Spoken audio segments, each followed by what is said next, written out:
You testified that Mr. O'Keefe had multiple fractures to his skull, but that they seemed to be originating from a single point of impact on the back of his head. Is that correct? It appeared so, yes. Are you reasonably certain that all of his injuries were the result of a single impact to the back of the head? It could be a single impact. But it also could be multiple impacts, correct? It could be, yes. Because as you just testified, Mr. O'Keefe suffered multiple injuries to the front of his face as well. Correct. In other words, he could have suffered a trauma to the face and then fallen and sustained the injury to the back of the head, correct? That is possible, yes. And you testified before the state grand jury that the areas of bruising to the brain were likely due to a fall. Is that correct? Yes. In your expert medical opinion, is it possible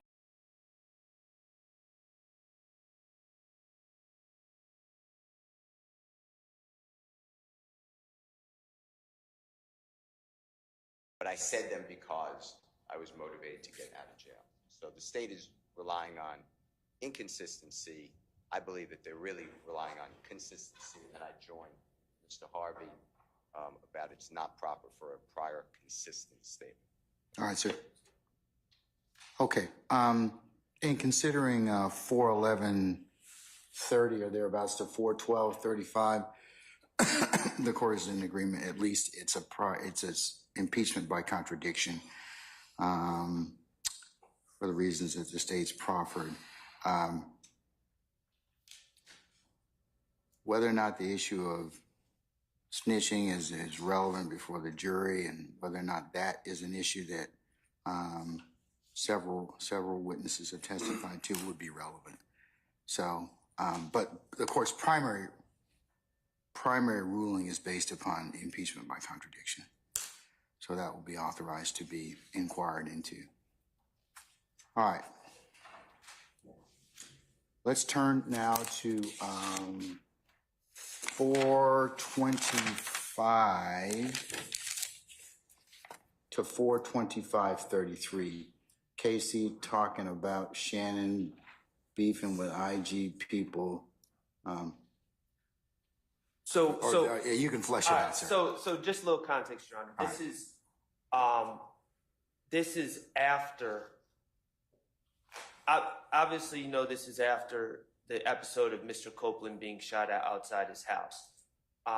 It's also after a January 28th episode where we've heard testimony of Mr. Copeland, Demikion Garlington, and Mr. Stillwell were all in a car together, and that car was shot at, and the car stopped working, if you recall that testimony, Your Honor.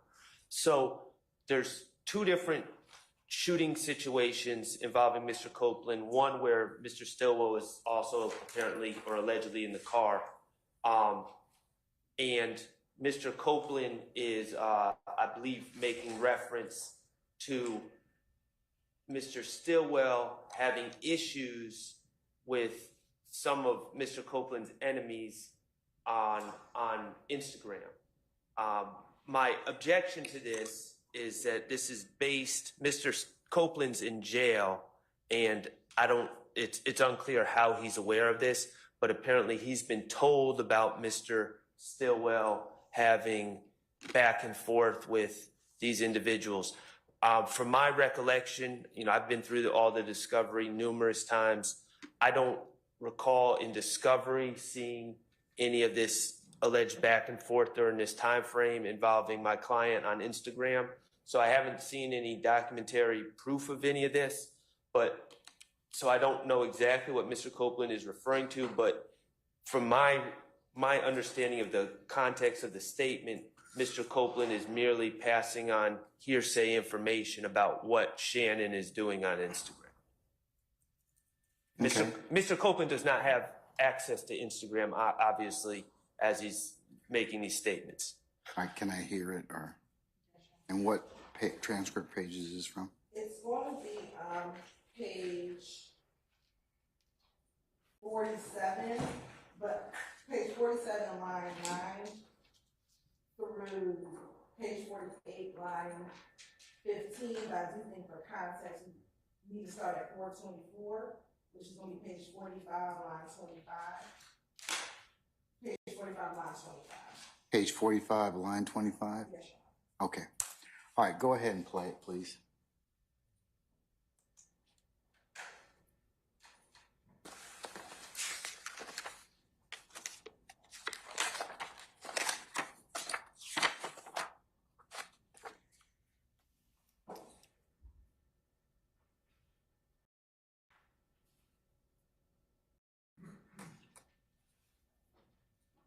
I tell you what I'm about this. I'm not like I did see no face.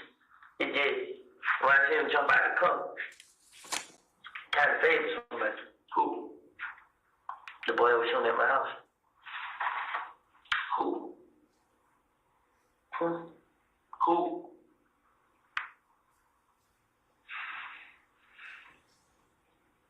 Who you know to be driving that silver Bonneville? I could never picture that. That's something I could never get. So who do you favor? Tay. Your friend Tay? Which Tay? Well, Lord, my partner at the moment. Where you from? Simpson. You from Simpson? How can I find Tay?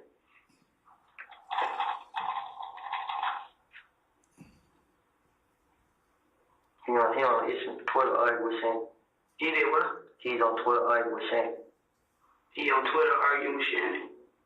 This recent? Yeah. When? Right before y'all came and got me, I was just on the phone with my baby mom. She just told. So him and Shannon on Twitter arguing? They been arguing. About what? Me. Saying it. You still alive because we miss you. You still alive because we miss you? Like they miss, maybe shooting at you? When did you see this person, like before the incident the other day with your baby?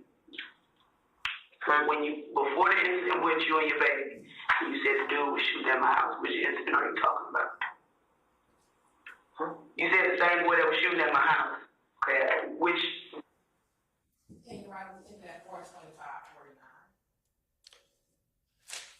49? Okay. Yes. So it said, I heard it, and I'm assuming Your Honor heard it. He says Tay, and they're trying to figure out who Tay is. Which Tay?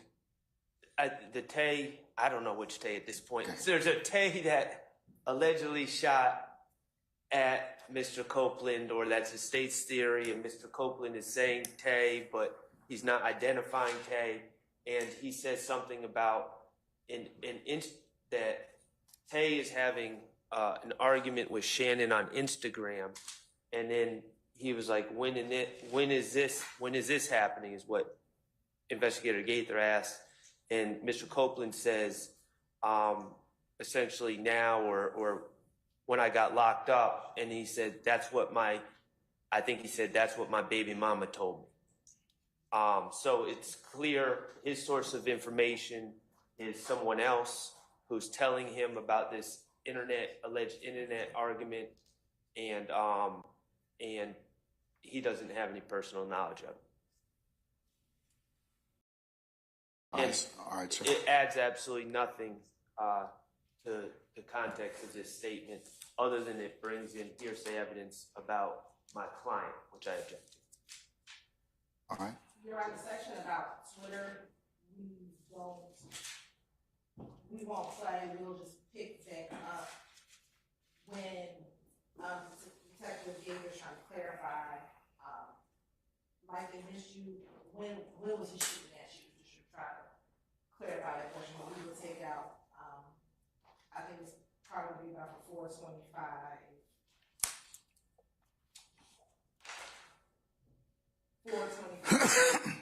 425, 31. 425.31 to what? No, 425 to 425. Okay, 420. 425.20. No, 425.00. Yes, ma'am. to 425. I think it's about 31 or 30. 31, 32. That's what you said you're going to take out? Because that talks about the Twitter conversation. All right.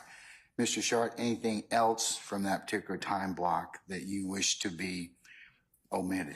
No. All right. Any other counsel wish to be heard about anything from 425.00 to 425.33? Mr. Weinstein. No, Your Honor. All right. Mr. Matthews. No, Your Honor. Ms. T. Williams. Mr. Harvey. All right. Mr. Steele. No, nothing further. Okay. All right. So the state will be directed to omit that particular portion. The rest of it can be played. All right. Let's move on to 6, and that would be. This next is it's Hold on. Let me just frame it right quick, sir. 438.35 to 438.40, and you've indicated that.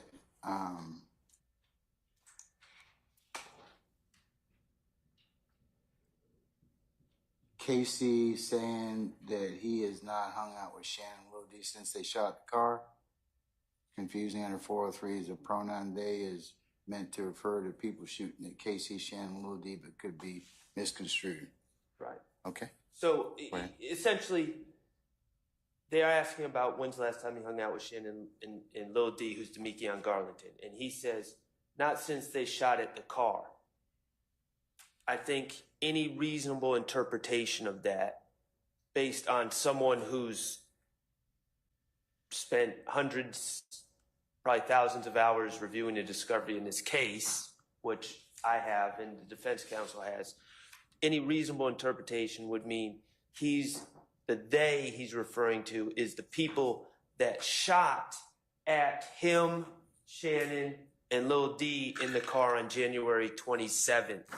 I believe it was the day before the statement on the 28th. However, the jurors have not gone through all the discovery 10 times over as the defense has. So they have limited knowledge of everything. And when you listen to the statement in a vacuum, the reasonable interpretation is he hasn't hung out with Shannon and Lil D since they shot at the car, which makes it seem like Shannon and Little D were shooting at a car. It's confusion of the issues. It's likely to mislead the jury. And again, Your Honor, this is another one of those things I said earlier. This is not a normal trial. Yes, theoretically, first of all, there's no need to bring this confusion into this trial. So there's no prosecutorial need for this little excerpt to be played. But sure, theoretically, we could clear this up during cross-examination under normal trial circumstances. But when this is played, there's going to be several days in between that time where the jurors are likely to have in their head, if they're scrutinizing every line, oh, wait, Shannon and Lil D were shooting at a car? And that's going to affect the way they look at my client. And when, in fact, we can just clear that up at the time of him saying it by deleting it, as opposed to me having to come back days later and try to clarify and draw everyone's attention back to this incident and this statement. So I just think under 403, to avoid confusion of the issues, we could easily just redact this little segment and clear up any potential confusion. Yeah, Your Honor, before I even play it, the state understands what Mr. Copeland is talking about when he says when they shot at the car. The state has no intention of alluding that the they is Mr. Garlington and Mr. Stillwell trying to shoot at Mr. Copeland. And when I read this portion, I'm going to play for the court the entirety of that section, because I think in order to understand this section in context, you have to start at 438.14, because there's already evidence, or will be before this video is played, that there was a shooting on the highway in which Mr. Copeland was involved in. And the state in no way, shape, or form intends to infer that Mr. Demekion Garlington or Mr. Stillwell was trying to shoot at Mr. Copeland. That's not even something we thought of. So we'll play the whole section so you can hear it in context. It's fine. Can I get the page references? Yes, too, Your please, Honor. Madam? We're going to start at, it's going to be roughly page 64. And I'm starting at 438.14, so it should be around line 2 on on page 64, line 2. And it will go through page 65, line 1. All right, madam. All right, let me hear it, please. In that fucking river with them, period. This is what is going on. There's two people I be with. They're going to be Shannon and Lil D. When I'm in with Shannon, me and Lil D together all the time. That's exactly. You know, this Shannon still and Demekion Garland. Yeah. There's me and him together all the time. Them only two I've been with. Since they shot their car, I've been in the house with my baby mama. If I ain't in the house though, we don't got the other lady. And I don't call Quay. Quay don't can't pick that up and we just rolled around here. So we stopped it at 438.46. So in context, he's talking about the last time since they were shot at in the car. Well, before we played this interview, we would have played the January 28th interview where he's going to talk about the fact that they were shot at in the car in January 28th. And so when you read those two in conjunction with each other, I believe the jury will understand that he's saying since they got shot at the car, I've been in the house, given the full context. And again, the state will not infer that the they is Demekion, Mr. Garlington, Mr. Stillwell shooting at Mr. Copeland. Okay. When I said the defense attorney's been spending a lot of time with this case, also the state has. I mean, they have a background understanding. Both sides have a background understanding that's through discovery that's deeper than what the jury has at this moment. And that this line adds nothing to the understanding of the case. But, you know, I just listened to it again. I was thinking maybe I missed something. He says there's no discussion of other people shooting at the car. They say, when's the last time you hung out with Shannon and Lil D? Not since they shot at the car. It sounds like my client shot at a car. Well, it has to be taken in context because the jury's already heard about some purportedly shooting. Okay. Yeah, but I understand your concern under 403. I respectfully disagree at this point, but okay. Because I don't think it would confuse them. But anyways, anybody else wish to be heard on this issue? Mr. Weinstein? No, Your Honor. All right, Mr. Matthews? No, Your Honor. Ms. D. Williams? Mr. Harvey? Mr. Steele? Nothing further. Okay, all right. I'm going to admit it are allowed to be played over objection. I still give you a continuing objection, okay? All right. Let's turn to number 7. And number 7 is 60325 to 60605. And you...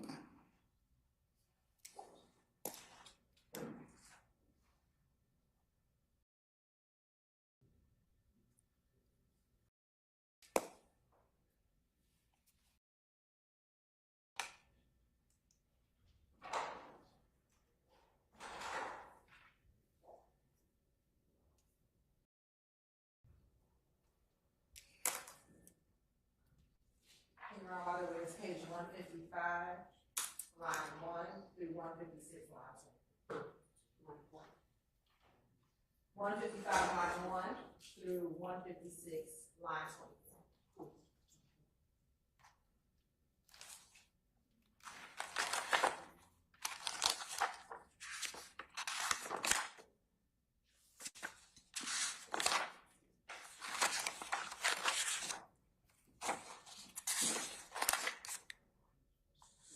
Okay, Mr. Short.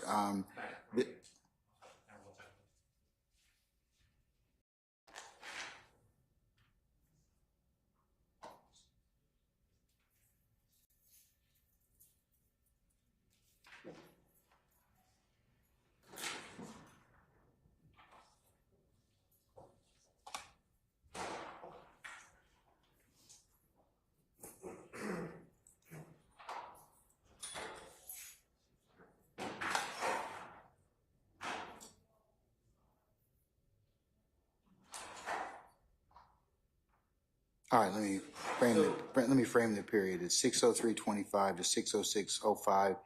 It alleges Casey talking about Kel shooting and at some dice at a gambling spot, which I believe under the state's theory is kind of one of the incidents that's the genesis of everything, of the disagreements between the groups. And my objection is that Kenneth Copeland is basically telling the police that Kel shot up the gambling spot, but even in his own statement, his identification of Kel, now let me be clear, he does say he was there, so it's not that he wasn't there, but from my understanding of his statement, he didn't know, no one knew who shot up the gambling spot. No one identified Kel, who's Kelvin Watts at the time, but afterwards, apparently, according to Mr. Copeland, Kelvin Watts told his girlfriend, or a girl that he knew at the time, whose name's Trivia, about what had happened, and apparently made some confession, according to Mr. Copeland, and then Trivia tells Kenneth Copeland. So it's double hearsay, and certainly even if Kelvin Watts to Trivia would fall under a hearsay exception, Trivia to Kenneth Copeland would not fall under a hearsay exception. So it's hearsay, and he doesn't have a basis of knowledge, and we would object to its admission.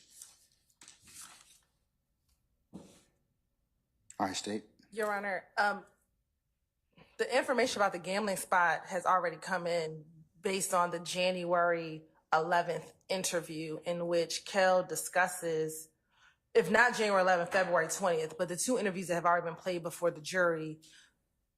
Mr. Copeland has already said in both of those interviews that there was this incident at the gambling house in Lakewood, and that it was Kel who did it. And more importantly, when he met with Kel at the Cascade skating ring, maybe the next day after this gambling incident, that he talked to Kel about the shooting at the gambling house, and that it was during that meeting at the Cascade skating ring that Kel got on the phone with Mr. Williams, and Mr. Williams asked for Kel to pay for the window that was shot up at the gambling house.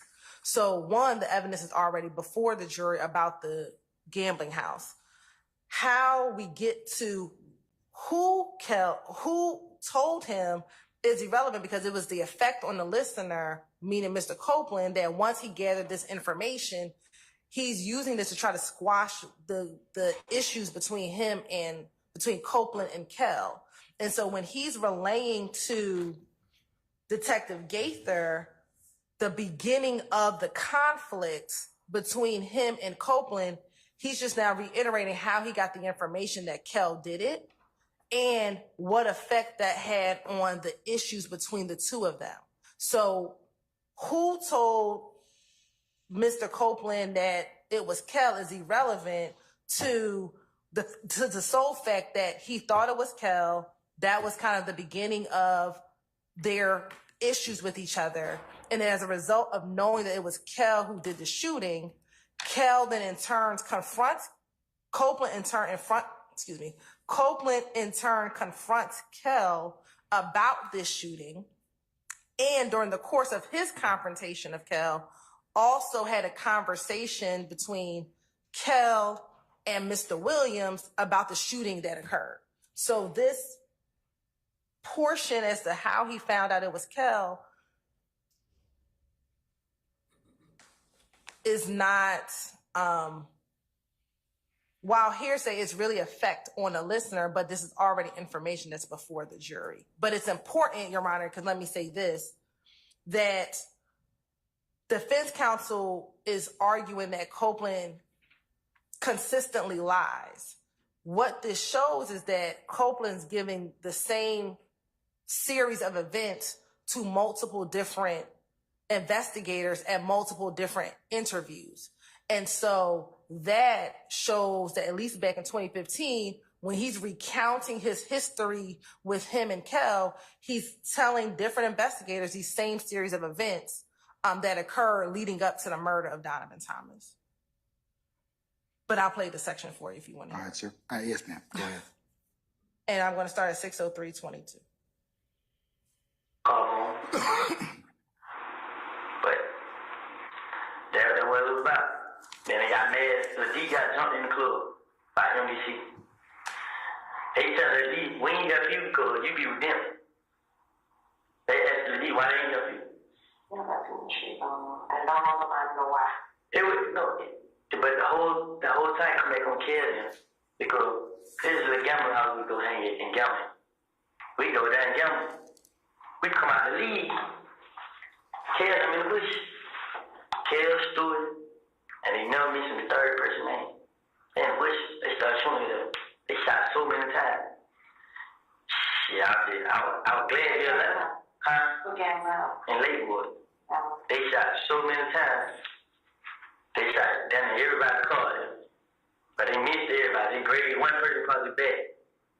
But when police came here, left. Coke people left. But they don't care. But that's the same like NBC jumped on the D. So they did that and make it seem like NBC did. But I go over and going home. I stayed out about 2 or 3 years. So I was telling them like, damn, bro, y'all ain't gonna come out there. Y'all trying to kill me. What's up, bro? And they like, hell nah, bro, you tripping. Like, bro, we ain't shoot that shot there with one of the NBC niggas. Like, bro, we ain't got no problem with that, bro. You feel me? Y'all jumped on the D. Let D be with me, bro. I'm on the stage. I was like, nah, bro, y'all tripping, bro. In my tongue, bro, nah. They keep trying to get in each other's face. But nah, and everything else. Big Boot came up there, and one of them niggas on Swarm, he grabbed the D out the stage, started jumping on the D. I ain't know it was a D. I'm thinking they wanted them jumping on them. So I walked out the club, see the D, him got shot in the hand, and he bleeding and shit. Oh, wrong with you, what happened to you, bro? And he couldn't talk. He was like, and I was seeing the hammer, but damn, they shot you too. So he went down the hammer now. He went to the hospital. So I had to tell him mama what happened. And Pinky went down there with him. Goddamn, the next night we at the gambling house. They ain't not putting no pictures. We in that gambling. They take pictures and shit. Then he came out there and shot at it. We found out it was killed. He had got to a Gucci Red. And she was talking to them. She came back and told her, like, man, they were killed and shot at y'all. Mixing like they did. Because they shot at it and they went and shot at Monday spot. Monday we got into it with the NBC name. They bumped, boom. They how they fight started. They went shot at their house on Metropolitan. Shot house on Thurlow. So that. And it ends at 6:06:07. To put a little context to what you just heard, this gambling spot was shot up, according to Mr. Copeland. It was assumed that it was people from a group called NBC, because according to Mr. Copeland, Mr. Kendrick had gotten into some sort of dispute with someone from NBC around that time, is what Mr. Copeland's saying. I don't know if that's true or not. Mr. Kendrick or Mr. Garlington? Mr. Kendrick. I think he says Monte. I'm assuming Mr. Kendrick. Maybe someone else named Monte. And I don't know if any dispute occurred. But what he's saying is it was assumed it was NBC. And then through hearsay, it came out that it was Kel. Through hearsay, through trivia. And so our stance is that's hearsay. Effect on the listener is much narrower an exception to hearsay than the state's been putting forward in this case. Throughout this case, they've been relying on effect on the listener quite a bit. I don't believe that it's quite as easy to get around the hearsay rules under just saying effect on the listener. And his knowledge, he's giving a historical narrative of this event, and his knowledge of who committed the event or committed the act is based entirely on hearsay. So what about the issue that we've heard testimony already about the gambling house? Then it's cumulative. Then the shooting of the gambling house. Well, if we've allowed that in the past, then that's on the defense counsel for not flagging that. But at this point, it's cumulative if it's come in. already. I believe it's already been testified to. In fact, I think Mr. Copeland earlier in his direct he's testified about that on the stand about the shooting of the gambling house and this kind of historical perspective. At this point, then it's cumulative, and if collectively we have missed it in the past, we're flagging it now. Okay, all right. Any further argument, Mr. Weinstein? No, Your Honor. Mr. Matthews? No, Your Honor, just adopt. Ms. T. Williams? Mr. Harvey? Sir? Turn your mic on, sir, please. I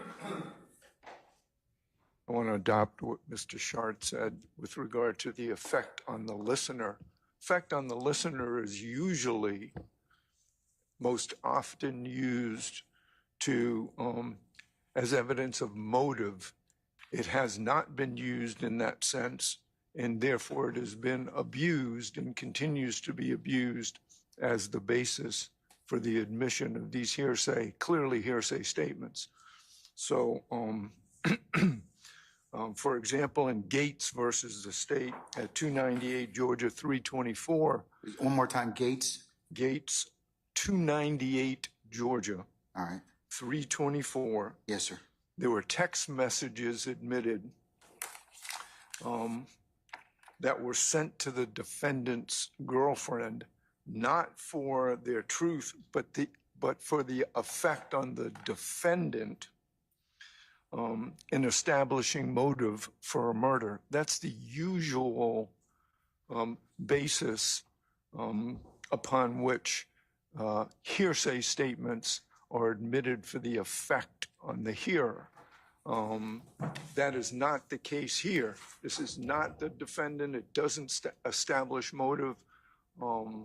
So I would adopt and expand Mr. Shart's reasoning. All right, sir. Mr. Steele. Nothing to add.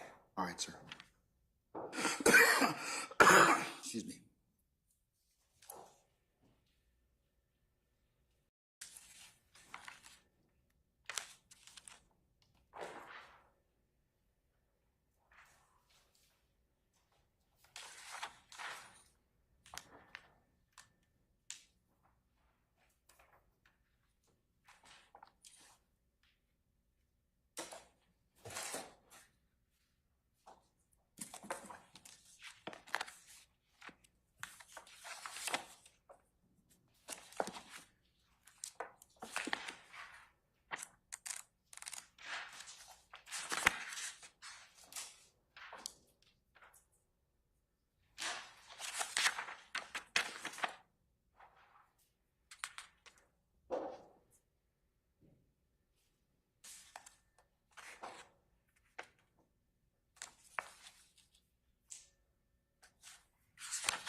All right, folks, we're gonna take a comfort break. Let's take 5 minutes. Come back. I'll make a ruling at that point in time on 7. Okay. And Your Honor, before the state did want to respond to what Mr. Harvey said, and so I didn't know if we could get an opportunity to do that prior to the court's ruling. Okay. All right, we're in recess.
directing your attention to January 28th of 2022. Do you remember that day?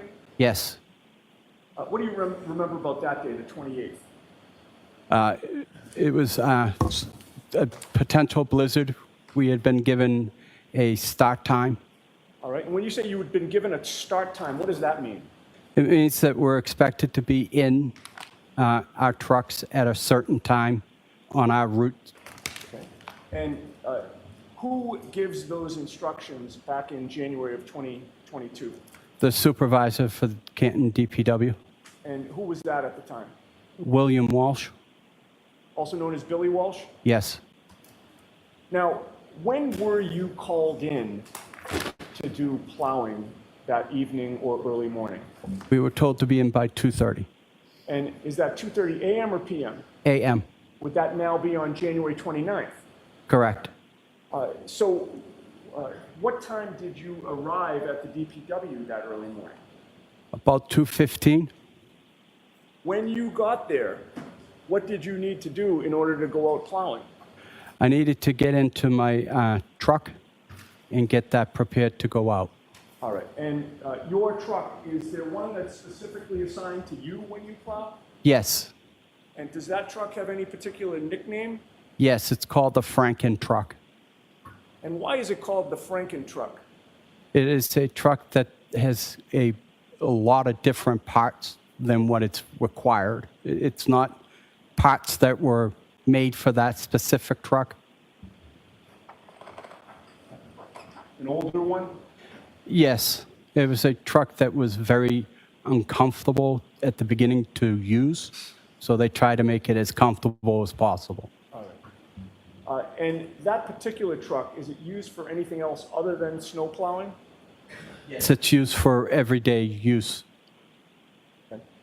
Now, so you get to the DPW at 2:15. You say that you get your truck ready. What does that entail to get your truck ready, and how long does it take? It takes about 5 minutes, but just basically you need to make sure that it's got enough gas in it so we're not going to the route and running out of diesel fuel, which is not good. It's just basically going over the truck, making sure you have everything you need for that night. And do you plow alone or with someone? By myself. Now, with regard to the visibility in your snowplow Franken truck, can you describe that for the jury, what you can see, what you can't see? So the Franken truck has an air ride suspensions, an air ride seat. So the seat is raised so I can see over the hood.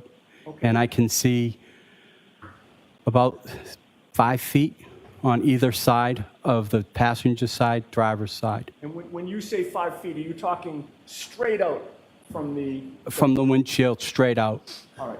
And what, if any, lighting do you have on Franken truck? We have marking lights. We have 2 plow lights that are situated at the corners of the trucks, and it's up high. It illuminates very well. It's very well seen. Okay. And with the extra set of lighting that you just described, how far can you see off to the sides, in front of you, and directly in front of you? Probably 5 feet on the sides. Well, you already testified to that, 5 feet straight out. Yeah. But what about the sides going forward? It's hard to decide to put into words, but I can see a real long distance. That visibility is fine. It is extremely. If you gave me probably 5, 10 feet, 15 feet out, maybe even further. Okay. And with regard to the lighting, how much light does that give off? Enormous amounts. It's almost driving with the spotlight. And with regard to the air ride seats, what action did you take with those that particular night? I raised it so that the bottom of my knees would hit the steering wheel.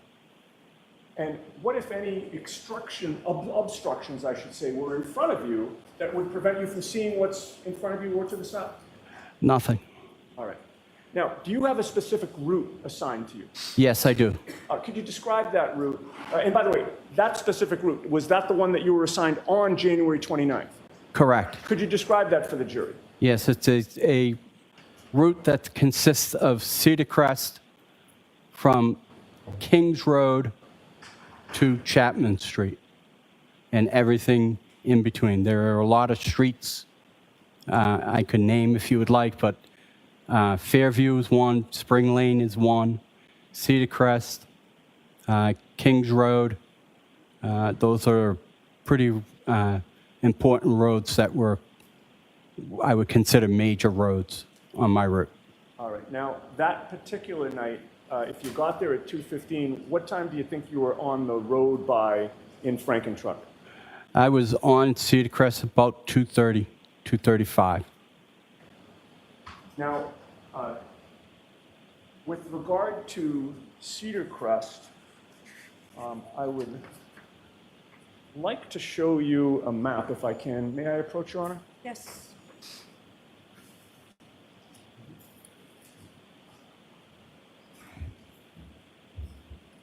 I've handed you a document. If you could just review that to yourself and then look up at me when you're done.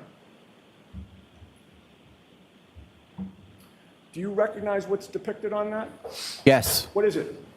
it is my plow route and consisting of streets that I plow. All right. And to be fair, that's a portion of your plow route, right? Correct. There are other areas of the city that you plow? This actually depicts my actual physical route. Oh, okay, great. And that's a fair and accurate representation of the streets as they existed back in January of 2022? Yes. I would offer that, Your Honor. Any objection, Mr. Lally? No, Your Honor. Okay. 6:51. Thank you. And could I have permission to publish before the jury? Sure. Okay. Now, you just testified that you got to Cedar Crest, I believe, you said 2:30 to 2:35 or so? Correct. All right, as we look at this exhibit on the screens, are you going from right to left or left to right on Cedar Crest when you first approach Fairview? Right to left. Okay, so you're going sort of from the upper right-hand corner of the diagram down Cedar Crest toward Fairview. Is that accurate?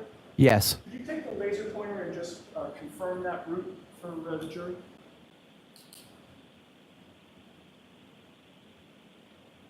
That's, okay. Do you see that's Fairview Road? Are you able to read that writing? I'm not, to be honest with you. I'm sorry. Do you still have that map in front of you? Maybe that'll help you, Mr. Wall.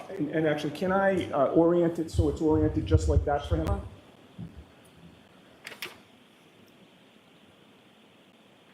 Okay, that's how it's up on the screen. Okay.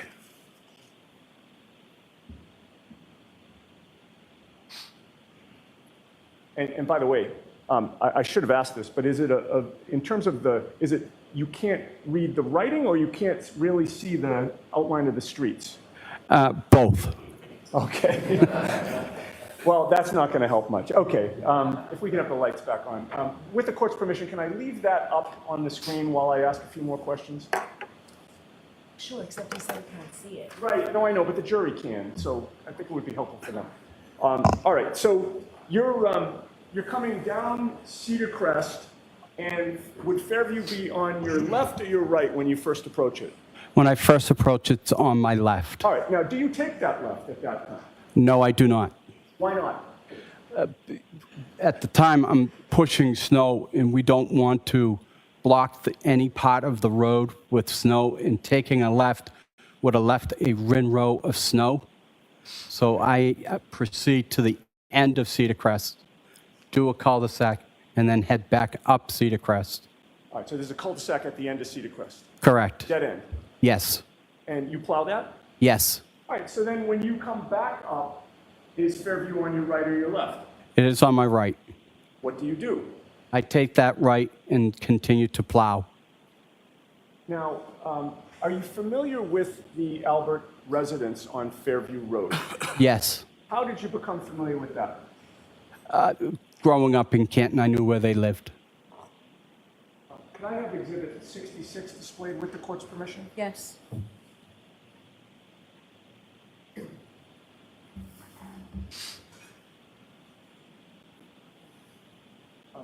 From where you're seated now, Mr. Loughran, are you able to see what's on the screen? Yes. And do you recognize that? Yes. What do you recognize?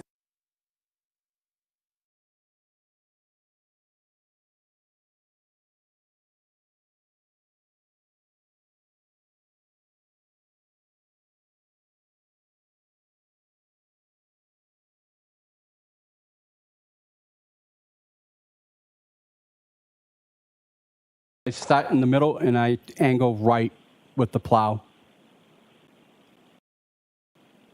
Now, I want to direct your attention to when you were, your truck was essentially perpendicular to the driveway. You see the driveway in Exhibit 66? Yes, I do. When you were perpendicular to the driveway, where were your headlights pointed? In front of me. In front of the truck. I'm sorry? In front of the truck. And what were you able to see of the front lawn of the Albert residence that very first time you passed? I was able to see the entire front lawn. And about what time was it that you first passed 34 Fairview Road? About 2:45. Now, as you continued along past the driveway, did you continue to have all of those headlights on in front of you? Yes. And as you continued along, what were you able to see of that front lawn? How much of it? A very large portion.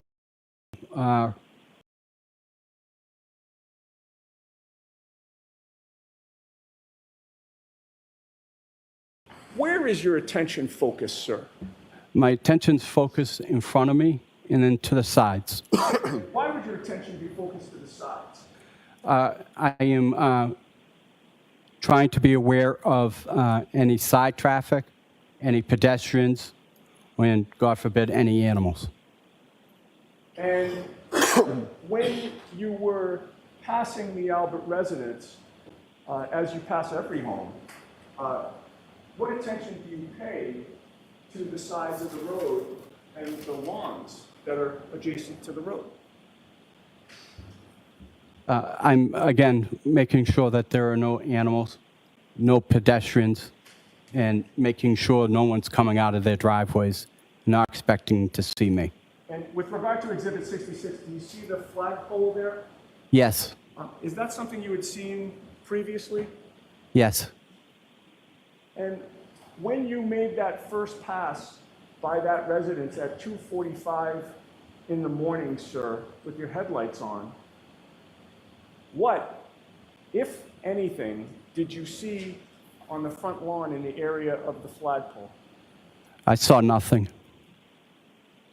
If there had been a 6'2", 200-pound man lying in the snow there, would you have seen it? Objection. Sustained.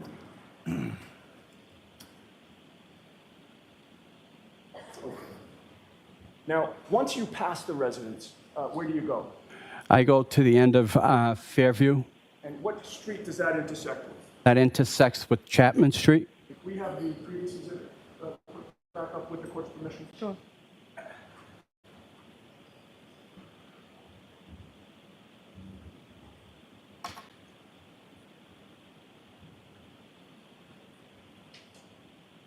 Okay. Do you still have the exhibit oriented the same way, sir? Yes, I do. Where's Chapman Street on the exhibit? Down the bottom, the top, or which side? Down the bottom. Okay. And when you come to the end of Fairview with Cedar Crest in your rear now, right? Correct. Do you take a left or a right on Chapman? I take a left All right. onto And Chapman. once you take that left, what do you do? I back up and then take a left to go back down Fairview. Okay. So you're essentially doing almost a three-point turn in the road? Correct. All right. So now, do you go back down Fairview at that time? Yes, I do. And how far do you go down Fairview? To the end, to Cedar Crest. Now, at this point in time, you would also pass the Albert residence, correct? Correct. Would it be on your right or your left? On my left. Were you looking to the right and the left as you were coming down? Yes. How much light did your headlights illuminate of the Albert's front lawn as you were coming down from Chapman Street? Coming down Chapman, just about the entire front lawn. And again, with regard to that area around the flagpole, did you see anything on the lawn? Nothing. See a body? No. All right. Now, after you've done these two passes, sir, where do you go? I then take a right on the Cedar Crest. I proceed up Spring Lane, come down Spring Lane, and then do the remaining of my route. How long did it take you before you wound up back at Cedar Crest and Fairview? About 45 minutes. So I think you had previously testified you made the first pass around 2:45? Correct. So would that put us at about 3:30 when you're about to make the second pass? Objection. Sustained, ask it different. Sure, I'm sorry. What time was it, to your best estimate, in terms of when you would have approached Fairview and Cedar Crest again? 3:15 to 3:30. All right. Now, when you approach that intersection, again, are you approaching it such that Fairview would be on your left or your right this time? On my left. Same as last time. Correct. What do you do when you approach Cedar Crest? I'm sorry, when you approach Fairview and it's on your left? At that point, I have an option. I can go to the end of Cedar Crest, or I can turn around at a street, depending on how much snow I have on Fairview. And with regard to the decision you made regarding that choice, what decision did you make on January 29th at 3:50? Went all the way to the end. Went all the way to the end of Cedar Crest? Correct. Same thing you did the first time? Correct. And then you come back up? Correct. Is Fairview on your right or your left at that time? It would be on my right. And did you take that right? Yes, I did. What, if anything, unusual did you see at that point? At that point, I saw a Ford Edge on the side of the road. Where was it parked on the side of the road? In front of the Albert's house. Where in front of the Albert's house? By the flagpole. And why was that unusual? The Alberts never had cars that were parked out front, and it just stuck out as weird. Now, what were the snow conditions like at that point? This is now, I think you said about 3:15 to 3:30. It's starting to accumulate a lot quicker than what it was previous. And what policies does the DPW have regarding cars parked in the street during a blizzard where there's plowing to be done? We are to notify the supervisor. At that point, he will make a phone call to the police, and depending on if they can have the resident move it, it gets moved. If not, it gets towed. And with regard to that policy, did you comply with that policy in those early morning hours? No, I did not, Why? because I was being courteous to the Albert family. Now, once you saw the Ford Edge parked on the side of the road near that flagpole, what did you do? I had to go around the vehicle and as to not hit the vehicle. All right, and probably obvious, but as you're approaching the vehicle, was it faced in the same direction that you were traveling? Yes, And so you're going around to the left or the right of the vehicle? left. And once, as you were approaching that vehicle, were you able to see on the right side of that vehicle the lawn side? Yes. Did you see anything on the front lawn at that time? Objection. I'll allow it. Did you see anything? No. The lights were still on. Correct. All right, now once you pass the vehicle, did anything attract your attention at all? No. All right, where do you go? I go up to the end of Fairview and do the same process. Take a left on Chapman and back down Chapman and take a left into Fairview again. Once you come back down Fairview, do you pass the Albert residence again? Correct. was there that car that you saw? Correct. It moved from when you passed it the first time. No. Were you able to see the front lawn of the Alberts in front of you? As you were coming down Fairview towards Cedar Crest? Not as much as the first time because the car blocked the view. All right. Now, after that, how long did it take you before you came back to that area to plow again? About 3 hours. Do you recall about what time it was that you wound up back on Fairview? I don't honestly recall what specific time. Sure. Approximately, if it was 3:15 to 3:30, that second time, what would be your best estimate of the time when you came back? I would say if I had to say, it would have been 5:30 up Fairview, and came back down, and then at that point I wasn't able to go further than Carriage Lane. Okay, and when you say that you went up Fairview and came back down, you initially went from which side of Fairview? Right side. What would that be, the right side? I'm sorry. Would it be the Cedar Crest side or the... It would have been Cedar Crest side. Coming from Cedar Crest, and then you went up Fairview, came back down? Came back down. As I'm going up, I am actually seeing first responders. And at that point, as I'm coming back down, the road's blocked at that point. Okay. And when the road was blocked, what, if any, plowing were you able to do after that on Fairview? I was able to go as far as Carriage Lane and then turn around. Okay. And then I imagine it was several hours before you could plow again? Before I could plow Fairview to the end of Cedar Crest, yes. All right. Now, I'd like to direct your attention to February 15th of 2022. Were you approached by an investigator who wanted to ask you questions about what you had seen and done on January 29th of 2022? Yes. Do you remember his name? Yes. What is it? Paul? And what was your understanding about whom Paul worked for? Objection. Ask it differently. On February 15th of 2022, were you ever approached by anybody in law enforcement, sir? No. So what was your understanding of Paul's job? Objection. I'll see Councilor Taiba.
You are unmuted.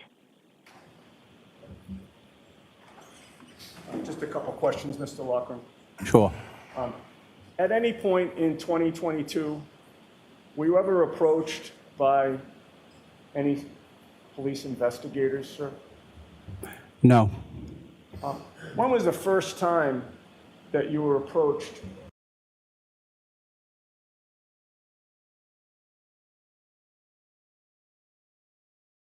Carrie Morrissey and Erlinda Ocampo Johnson on behalf of the state of New Mexico. And good morning, Your Honor. This is Alex Spiro. I'm joined by Luke Nikas, John Bash, Sarah Clark, and of course, Heather LeBlanc on behalf of Mr. Baldwin again. All right, thank you. All right, so we'll start with the defendant's expedited motion for court order excluding defense witnesses. Go ahead. We have just one technical issue, which is Mr. Bash has not been allowed into the hearing. If he could be allowed in. Thank you. I see Mr. Bash has joined. Ms. LeBlanc will be handling that motion on behalf of the defense. Thank you, Your Honor. And I will be arguing this first motion. So I know that the court has obviously reviewed the motions of the parties. I do want to very briefly, though, put into the record right now for the court the timeline again with respect to various filings that have taken place with respect to this motion, because I do think they are important for the court's consideration. The first is that there was a deadline for witness list disclosure that was issued by the court, and that deadline was May 6th. On May 6th, both the state and the defense filed witness lists that added new witnesses.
And yet within mere hours of getting a look at the defense strategy, the state tries to walk back their motion.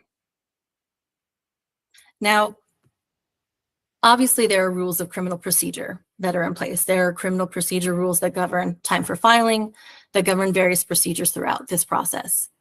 And these rules presume that the parties will operate in good faith. They assume, in particular, that the prosecutors will follow their ethical duty, which is to seek justice rather than to simply secure a conviction at all costs. But however, there are times when rules are not sufficient, where perhaps the party is manipulating the court system. And in those times, the court has to look to other doctrines in order to ensure the integrity of the judicial system. And so we look for evidence of manipulation by looking at the first filing that the state had, where they moved to exclude the witnesses in this case. And in their motion to exclude, again, which was filed on May 6th, the same day that both parties filed their additional witness lists, the state lists out in details the prejudice that they will suffer. They say, even though we filed by the deadline, they point out to the court, there's only 8 weeks. We're only 8 weeks away from trial. The defense, by adding these additional witnesses, they don't have time to investigate this case. And so the defense is engaging in improper tactic, and we're sandbagging the state. The state is prejudiced. These are their words. These are their terms. They also note in their motion and make really what are patently false statements. And what they say is that the state has, at this point, by May 6th, has made all of its witnesses available to the defense for pretrial interviews. That is false. That is not correct. In fact, we had the state's expert witnesses, multiple expert witnesses were actually scheduled to be interviewed after May 6th and were subsequently interviewed into late May. And then even more recently into June based on some new disclosures that have been had. And so that we had not interviewed all of the state's witnesses despite the representation in the state's motion. In addition, the state also told the court and asserted that pursuant to Rule 5501, the state not only disclosed its witnesses, but also has provided the defense with all witness statements and experts' reports, as well as underlying data and a summary of proposed expert opinions. That is also false, Your Honor, because, and the court will see through different motions that are going to be presented before the court, some of which will come before the court today, and others which we will be submitting to the court later. In fact, that is not true. We had not received numerous expert witness supplemental reports. Those had been withheld from us, including one that was particularly exculpatory by Lucian Haig. That had not been provided to the defense as of the May 6th filing of this motion. There were also statements by the state's other expert, Brian Carpenter, that had not been provided to the defense. And to this date, we have, as of this day, we have made numerous requests of the state that they provide these statements that have been redacted through an IPRA request that we had done to try to get a hold of different statements from various witnesses and things like that, communications with the state. And so we are in possession of some emails, for example, email correspondence that does indicate that there are opinions of the state's witness, Brian Carpenter, and yet those have been provided to us in a redacted format through IPRA. So we do not have the ability to see the contents of these statements, but we can see that they exist. Now, there are many, many of these documents, and we don't know fully what might be contained within these various email communications and correspondences between the state and their expert witness. And we've asked the state, in compliance with their affirmative duty to provide statements of their witnesses and statements of their experts and opinions of their experts to the defense, we've asked them to provide unredacted copies. And the response has been, you have to go ahead and identify for us which ones it is you need unredacted, and then we'll take a look at it. That's not how this rule works, Your Honor. The rule works that the state has a duty they have a duty to go and look for and to exercise reasonable diligence to uncover statements and opinions of witnesses and expert witnesses, and they have an affirmative duty to provide those to the defense. And yet they're putting that burden again on the defense. We have also had disclosed to us over 150,000 pages of other documents. We had as late as May 23rd audio recordings that were taken by the state's investigator, Connor Rice, of various witnesses whom the state had listed on its witness list that we had never been provided. And we only received them on May 23rd. And the list goes on, Your Honor. It includes then the state has now filed, as the court is aware, is pursuing use immunity for Hannah Gutierrez-Reed.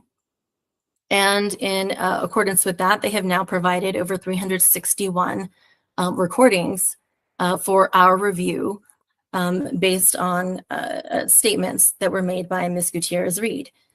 Now, the list goes on. There's more. There's more that has been disclosed and that continues to come. But these statements that the state has made in their motion as officers of the court are not true. These are factually not true. And so we are prejudiced.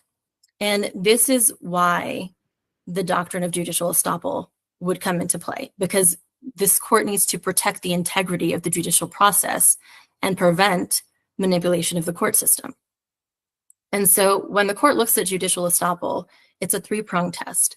The first two of which are part of the main test, if you will, and the third, while not necessary, is actually a part of the test that indicates that judicial estoppel is even more appropriate if that third prong is met.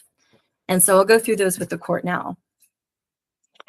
The first is that the party against whom the doctrine is to be used must have successfully assumed a position during the course of litigation. The second is that the first position must be necessarily inconsistent with the position the party later takes in the proceedings. And then finally, while not an absolute requirement, judicial estoppel will be especially applicable when the party's change of position prejudices a party who had acquiesced in the former position. And so we'll start with the first prong. With respect to the first prong, Your Honor, the state has successfully assumed a position. The state took a position in a motion that witnesses should be excluded, and the defense, after full briefing of the case and in reliance on that position, the defense then conceded the state's the relief that the state had sought as to 5 of the 9 witnesses that the state was looking to have excluded. So the state was successful. In its motion, the state tries to indicate that that in fact a party must have already had the matter adjudicated by the court in order for there to be a successful position that was taken by the court. I'm going to go to the state's motion.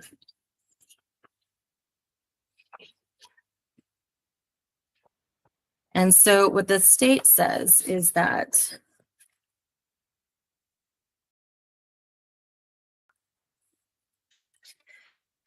this must have already been adjudicated by the court in some way through some order by the court. There have been no arguments, is what the state says. The state says the record in this case is crystal clear.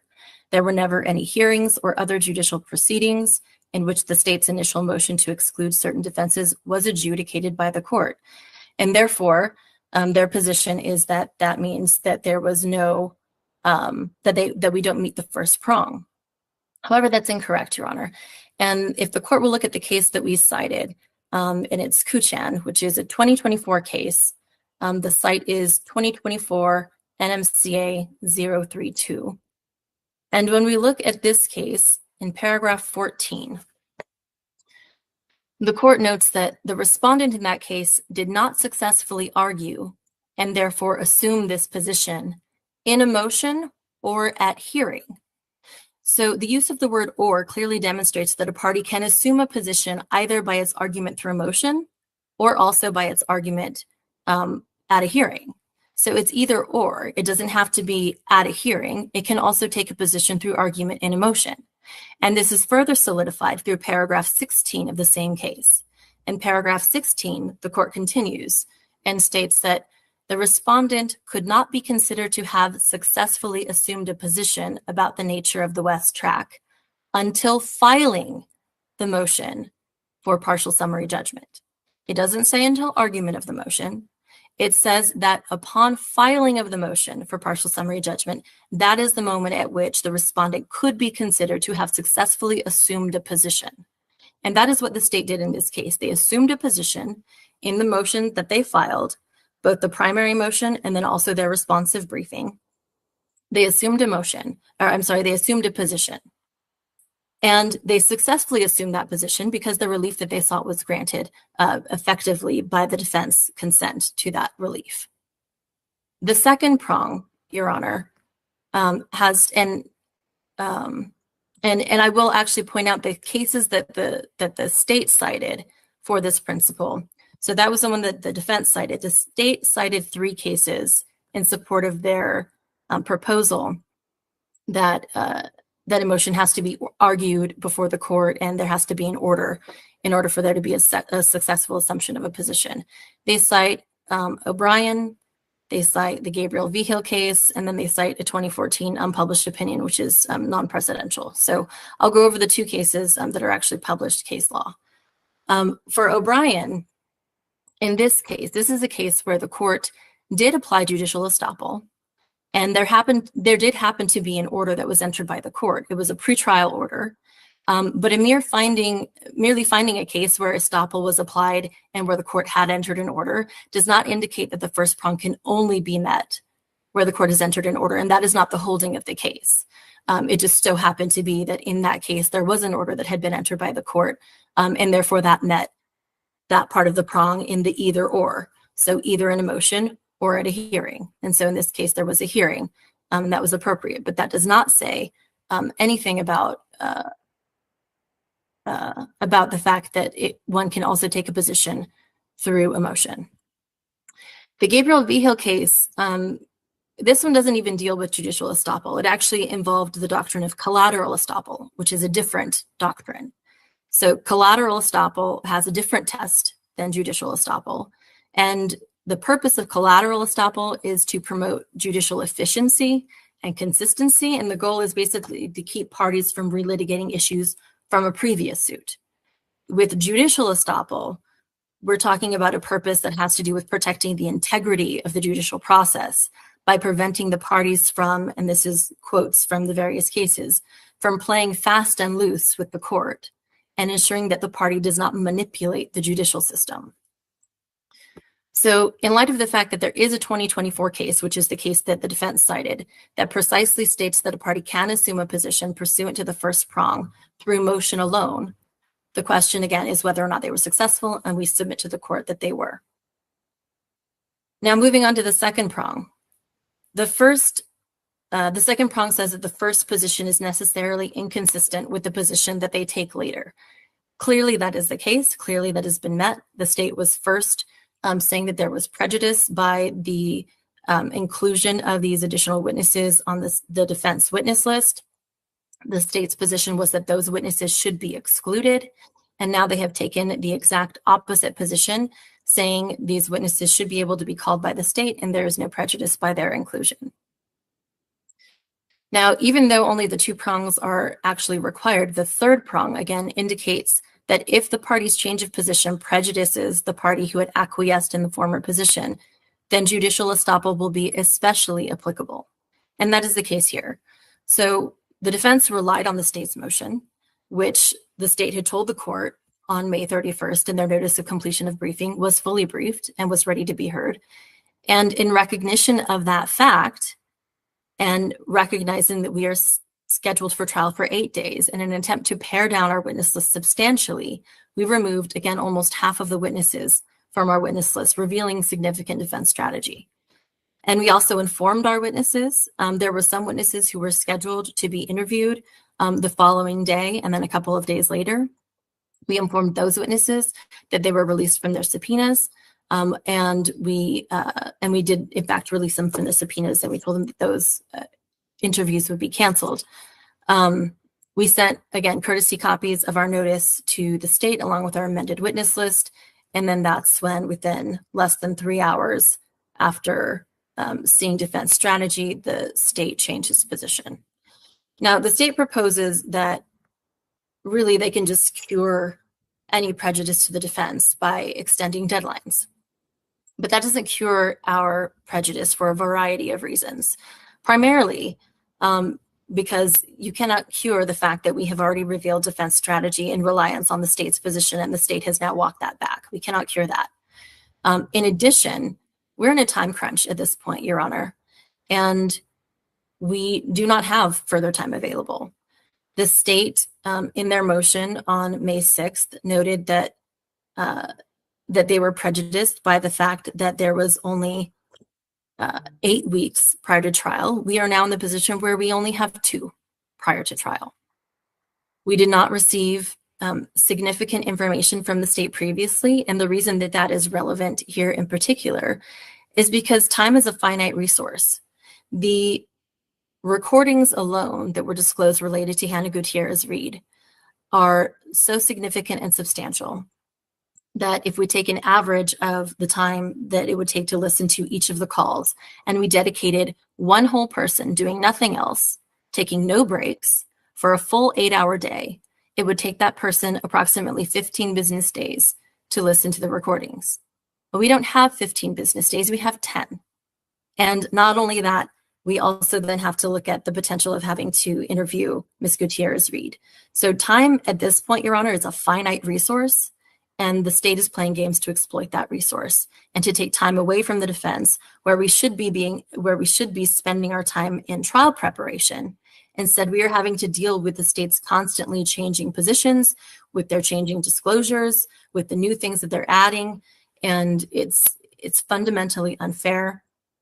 And as the state notes in the state's own words, calculated sandbagging is not appropriate. And what they say in their own motion is that they say this kind of manipulation of the courts should not be permitted, and we agree. And so we are asking the court to therefore exclude the witnesses and to grant the defense motion.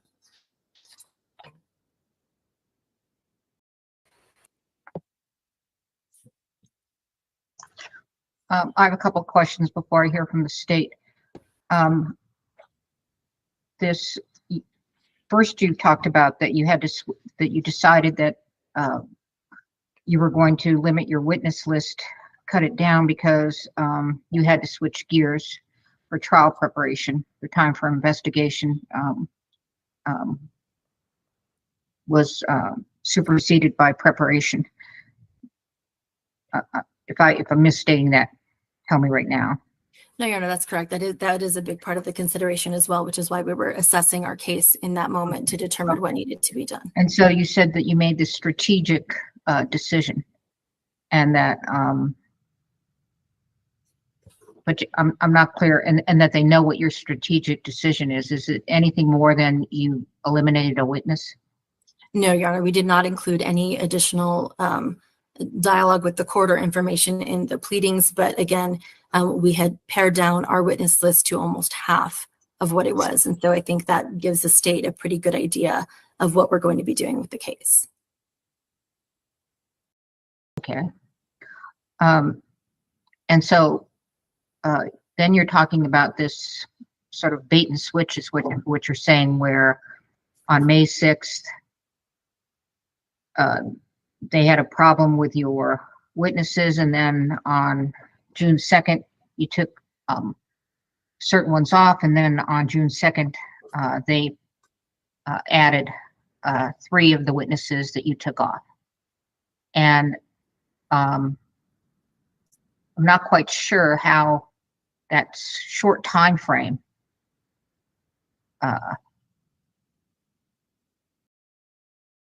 I know you're arguing a little more than short time frame, but that's quite a short time frame,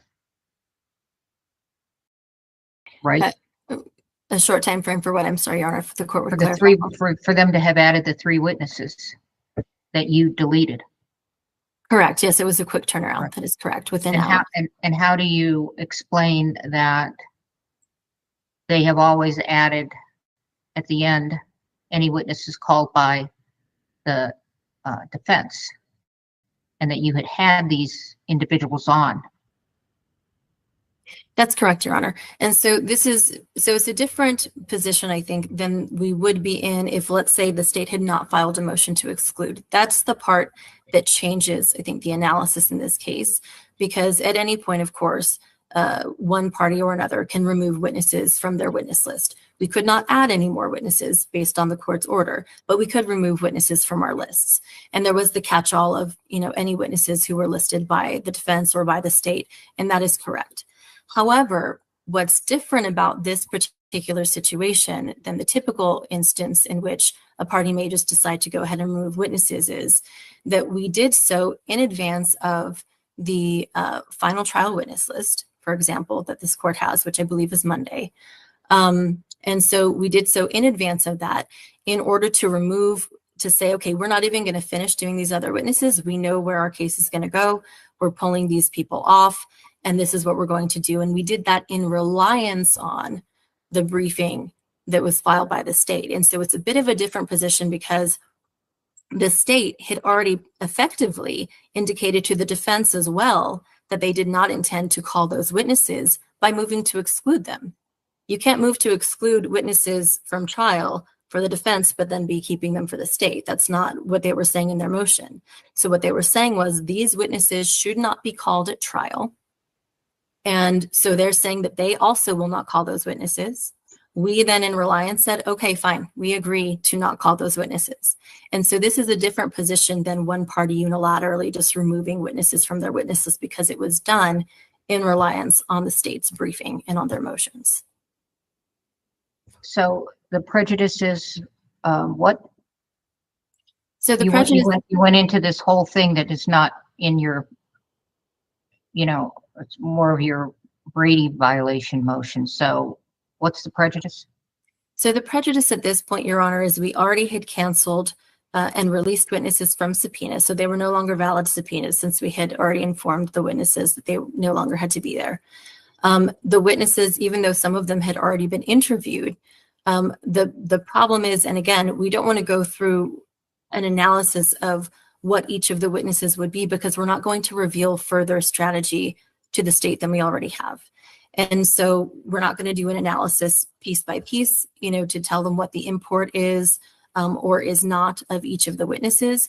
But suffice it to say that we did an analysis of these cases as a group, as a whole, could be released and could be removed from our witness list together. If only some of them are now coming back, then that can again impact whether or not there need to be other witnesses who would still remain on the list whom we have not interviewed. And the state says, we can just extend the deadline, right? We can extend the deadline to take care of that issue. That's the state's proposal. But again, we have a finite amount of time and we are in full trial prep mode at this point. And so that's the prejudice, Your Honor. That you can't interview 3 more witnesses because you might have to interview some additional ones. And that's the thing is we made a decision and a call based on whether or not we might need additional witnesses. That's correct beyond that. But at this point, we don't have the ability to do that. And so that's the prejudice. So the prejudice is that you're preparing for trial and you can't do these pretrial interviews. You need to articulate it for me. Of course, absolutely, Your Honor. So that is certainly a part of the prejudice. And so it's multifaceted. So that is a part of the prejudice. The other part of the prejudice that is specifically related to the witnesses is in releasing or removing nearly half of our witness list. We also, again, some of these witnesses are interconnected. And so now we have removed 11 witnesses. And the state is now adding back piecemeal, which witnesses they want to put on. And it happens to be some of the ones that they had moved to exclude. Those are the ones who they've listed as being added. And so the prejudice is that it does impact our case and our presentation. And then your judicial estoppel is talking about fast and loose, but you're also that, they took one position and then they took another position, but you're talking about all in the same, I don't know, what is it? 48-hour period? I mean, what they added them and then did their withdrawal, and you're talking about that constituting judicial estoppel? Yes, Your Honor, because it wasn't just that one moment either. It was the fact that this had been briefed over the course of a month as well, and the state had indicated that the briefing was completed. And these witnesses, in particular, they were very difficult for us to serve as well. We don't know that we would be able to get them back. We had difficulty serving them through our process servers, and they were hard to find. And then there was also one who was released who was actually an out-of-state subpoena witness. And those also take additional time that we don't have at this point. Appreciate it. Thank you. Yes. State, I don't know who's going to be arguing. It's me, Your Honor. Okay. Thank you. May it please the court. Your Honor, the case that actually governs this court's analysis is State versus Harper. And in State versus Harper, the New Mexico Supreme Court at 211 New Mexico Supreme Court 44 paragraph 2 noted that exclusion of witnesses requires an intentional violation of a court order, prejudice to the opposing party, and consideration of less severe sanctions. And when considering sanctions, prejudice to the opposing party is a central consideration. And in Harper, at paragraph 19, the Supreme Court noted that even when a party has acted with a high degree of culpability, the severe sanctions of dismissal or exclusion of key witnesses are only proper when the opposing party has suffered tangible prejudice. And in this case, Your Honor, first, I would submit to the court that prosecutorial discretion allows the prosecution to make decisions with regard to the evidence it plans to present at trial. Unless bad faith is demonstrated, those decisions are generally not subject to review.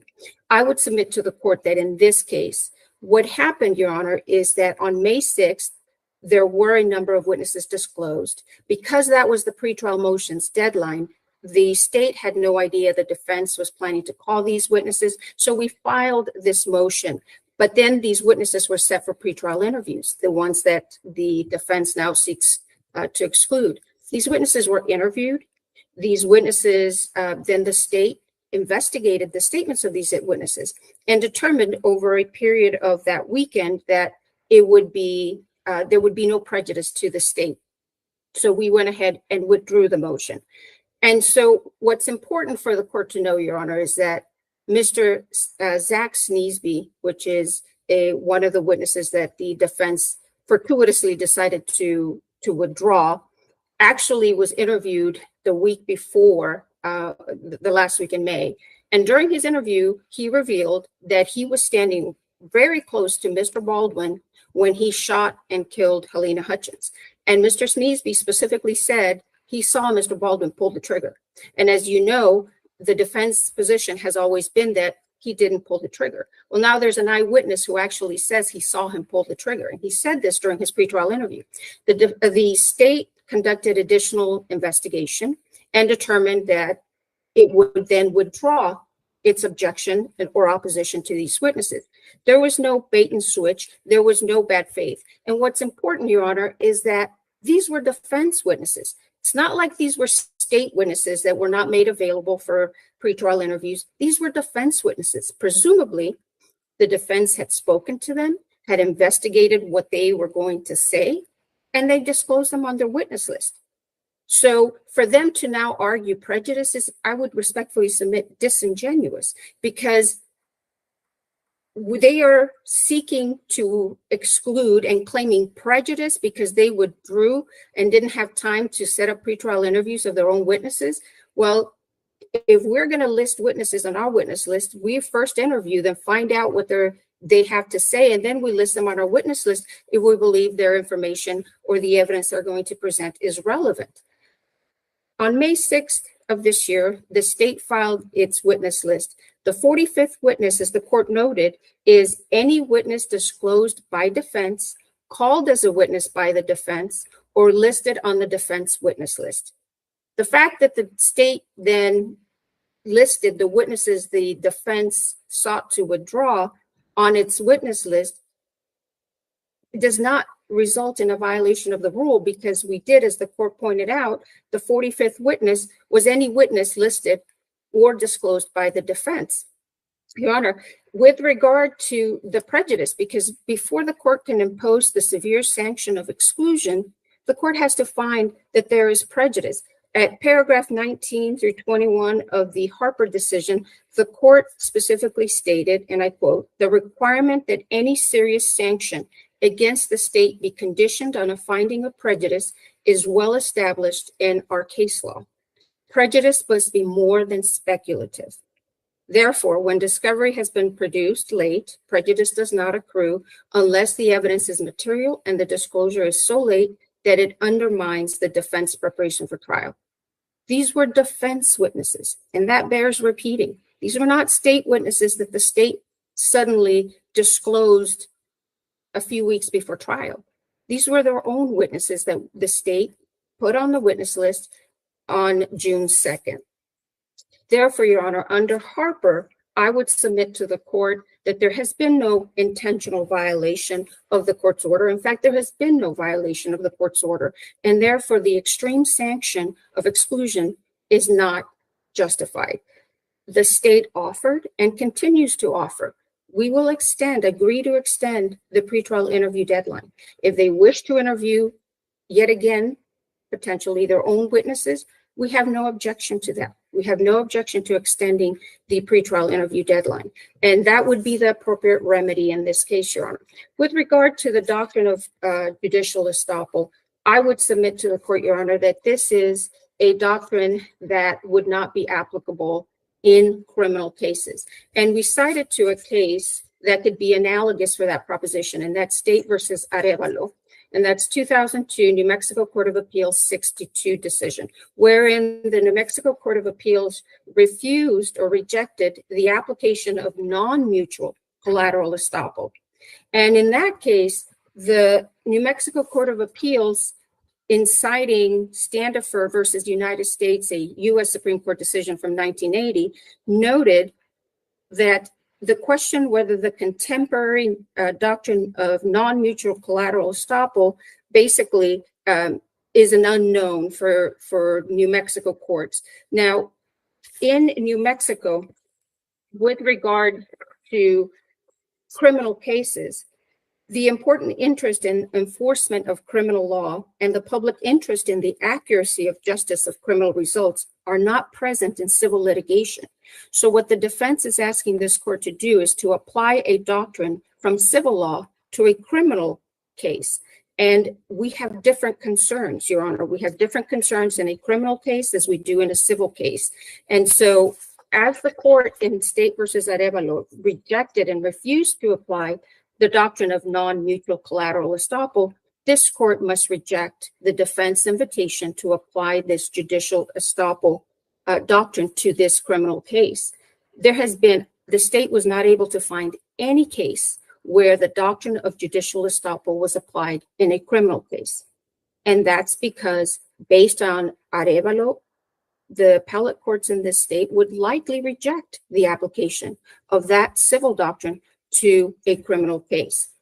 But assume even if the court were to consider applying judicial estoppel, the state respectfully submits, Your Honor, that the defense has failed to meet the requirements.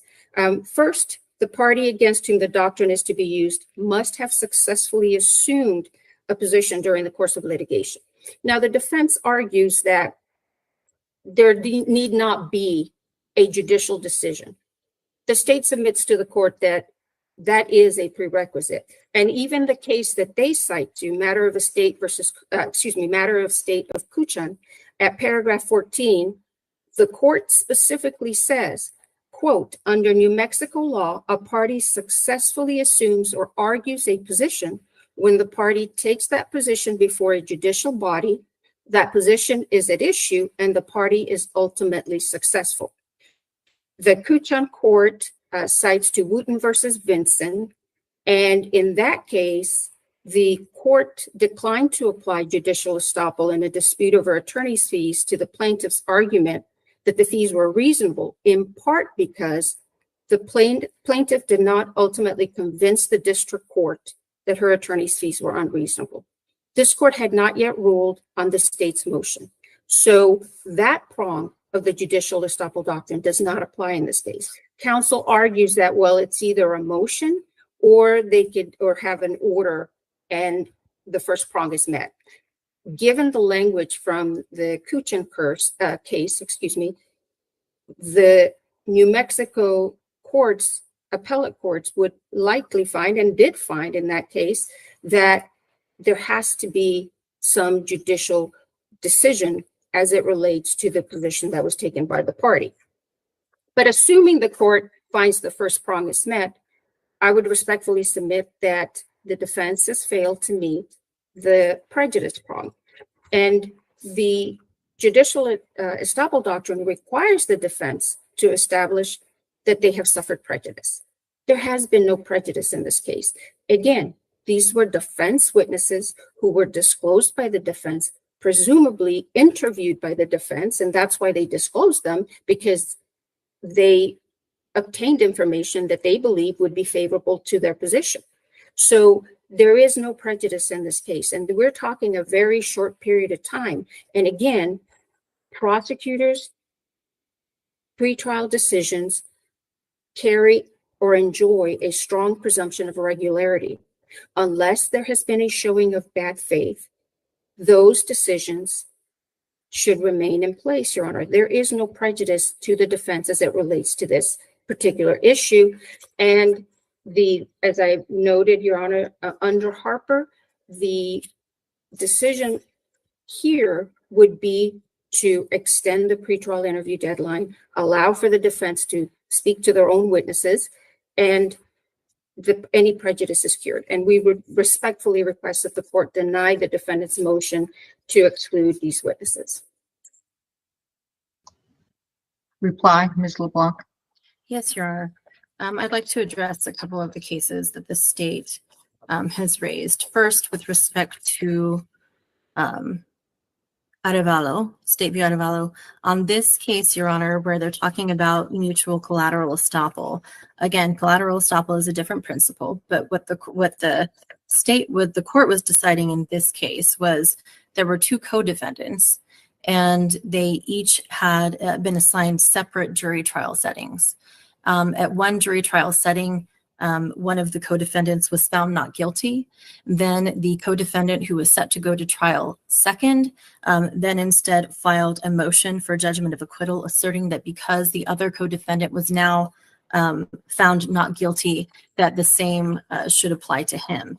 And so that was what the decision was, and the court, found that there was a lack of mutuality. So this is, a very different analysis than judicial estoppel.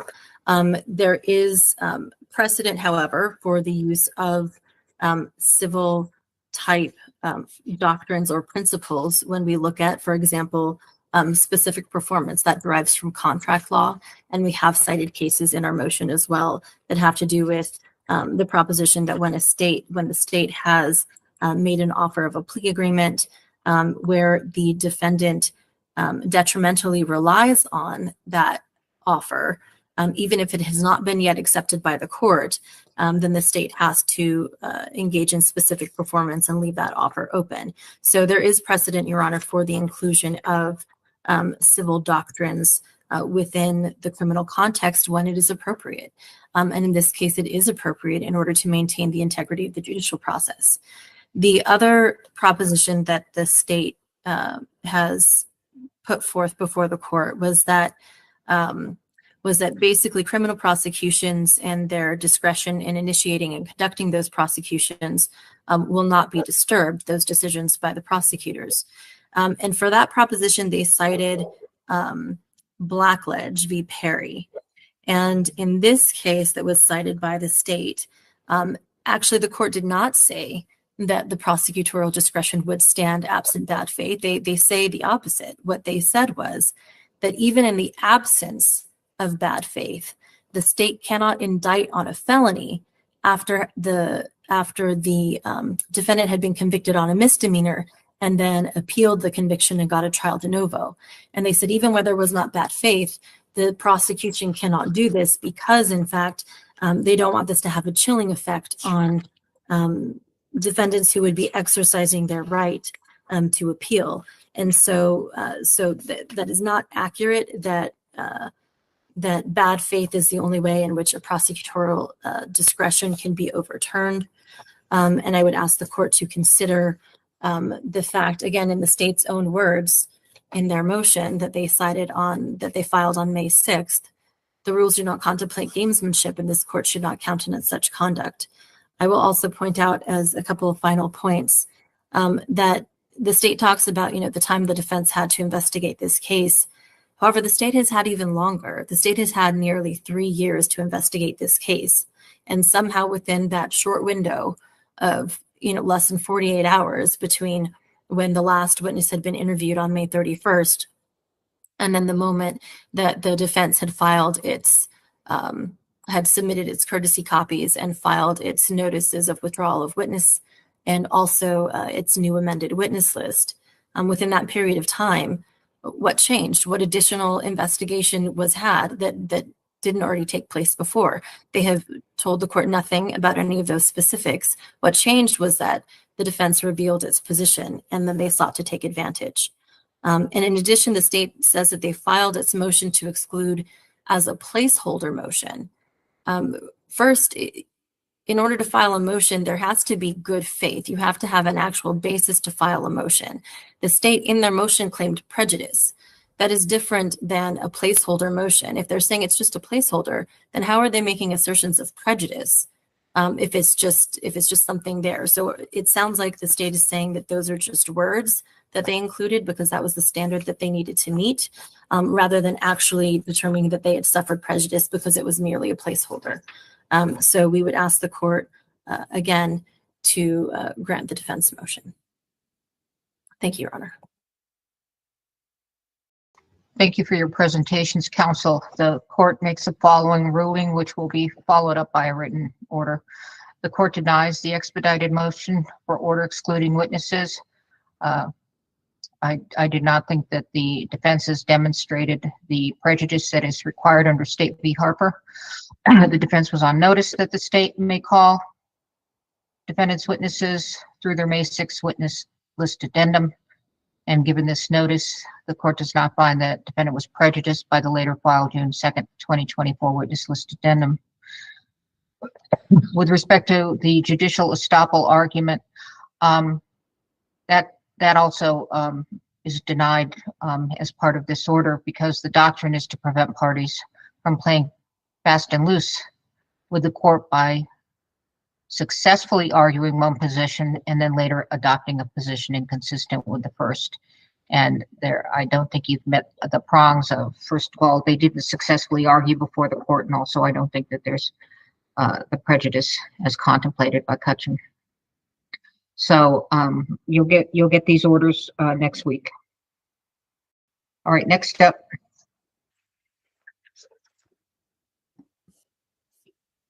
All right, this is the state's expedited opposed motion for use immunity. And that's me, Your Honor.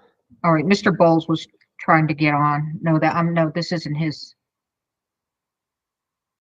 Well, I was actually wondering why he wasn't on because he did file a response. That's correct, Your Honor, and I believe the state's reply addressed both defendants' briefings as well.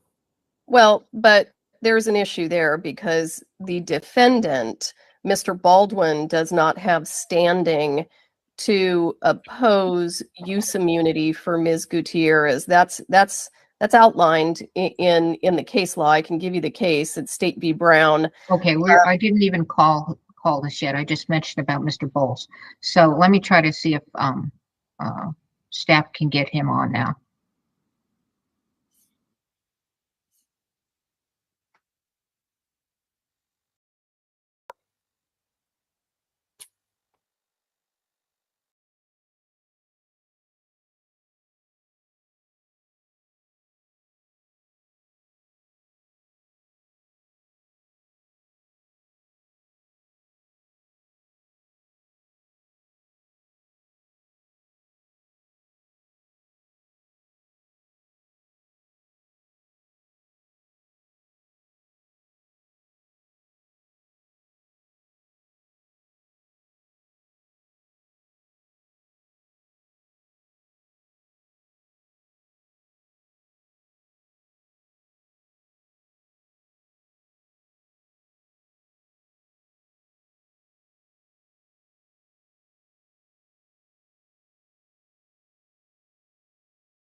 All right, next up is D1010-2024-13, State of New Mexico versus Alex Ray Baldwin.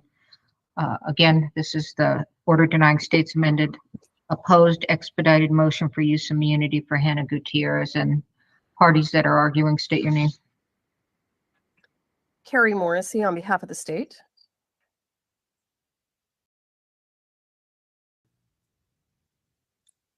On behalf of the defense, it'll again be briefly Ms. LeBlanc, and I understand Mr. Bowles is on too. So I don't know if the court's waiting to hear from him. Okay, go ahead, Ms. Morrissey. So, Your Honor, as an initial matter, the defendant, Mr. Baldwin, has no standing to oppose use immunity of Ms. Gutierrez, and that's laid out in State versus Brown, 126 New Mexico 338. And I imagine that's the reason that their response indicated really that their complaint was that it wasn't timely and didn't really articulate any other objections. And that's because they're aware that they don't have standing to present any other objections. So to kind of back up, Ms. Gutierrez, as the court can see from the pleadings, was initially named on the state's witness list in February. She was then named on the defendant's witness list in April, and I believe she was also named on the defendant's witness list in May. She was scheduled for a pretrial interview after some difficulty, and I personally intervened and set up that interview, even though it was the defendant's responsibility. So we interviewed her, and as the court can see, when we interviewed her, I would certainly argue inappropriately, her attorney instructed her to assert her Fifth Amendment privilege to questions that did not trigger. Just a minute. Is there a reason why the attorneys are not on video? Under our rules, you're required to be on video when we're doing hearings. I'm sorry, Your Honor, I just kind of lost my train of thought. So she was scheduled for a pretrial interview. We interviewed her. Mr. Bowles instructed Ms. Gutierrez to assert her Fifth Amendment privilege when questions were posed to her that didn't really trigger her Fifth Amendment privilege. The state is not seeking information from Ms. Gutierrez about her criminal conduct. The state is seeking information from Ms. Gutierrez about the criminal conduct of Mr. Baldwin. The court can see from the transcript of the interview, at one point, Ms. Gutierrez just asserted her Fifth Amendment privilege without the assistant attorney. And when I mentioned to Mr. Bowles, I said, you're not really advising her to assert her Fifth. She's just doing it on her own. And he said, well, I think she can do that. So we have Ms. Gutierrez, who doesn't understand the circumstances in which she gets to assert her Fifth Amendment privilege, just asserting it, and her attorney not counseling her on that. So the bottom line is, it took a long time to schedule the pretrial interview. That's the fault of Mr. Baldwin's counsel and Ms. Gutierrez's counsel, not ours. They listed her, I believe, initially on April 19th. We requested her pretrial interview on April 21st.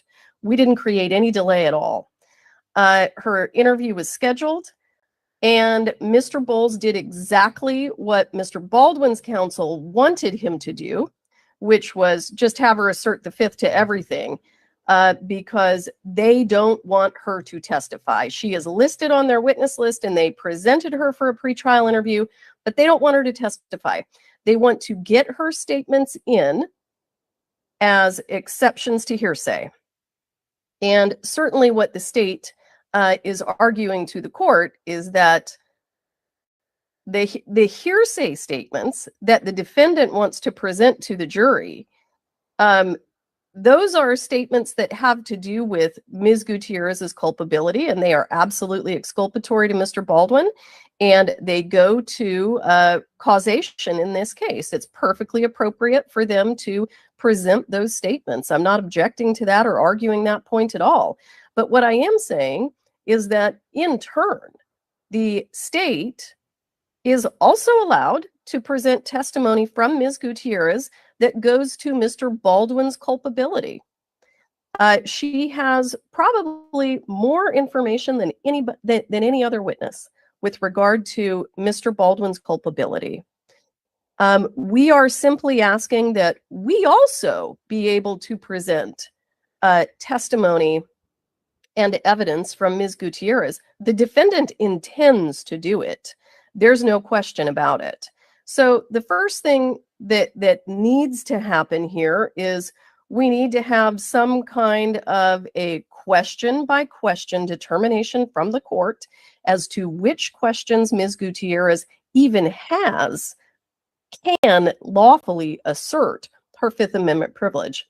Once the court decides, okay, this is the category of questions where I believe she can assert her Fifth Amendment privilege, then we make a determination about whether or not she should have use immunity to answer those questions. That's not terribly difficult. Her pretrial interview, as the court can see, was relatively short. I think it was 20 or 30 minutes. So we need to have a hearing. We need to have the court determine, or the court potentially could even do it from the transcript.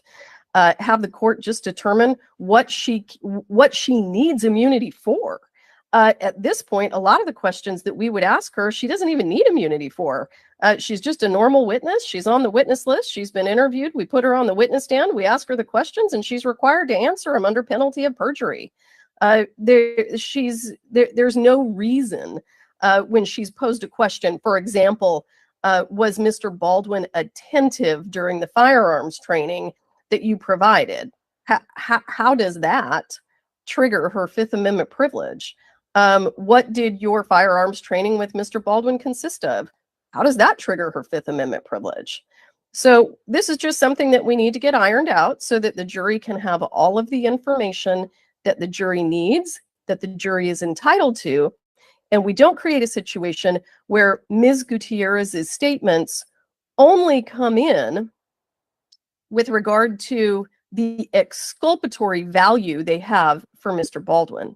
They also need to come in with regard to the inculpatory value that they have with regard to Mr. Baldwin. Thank you.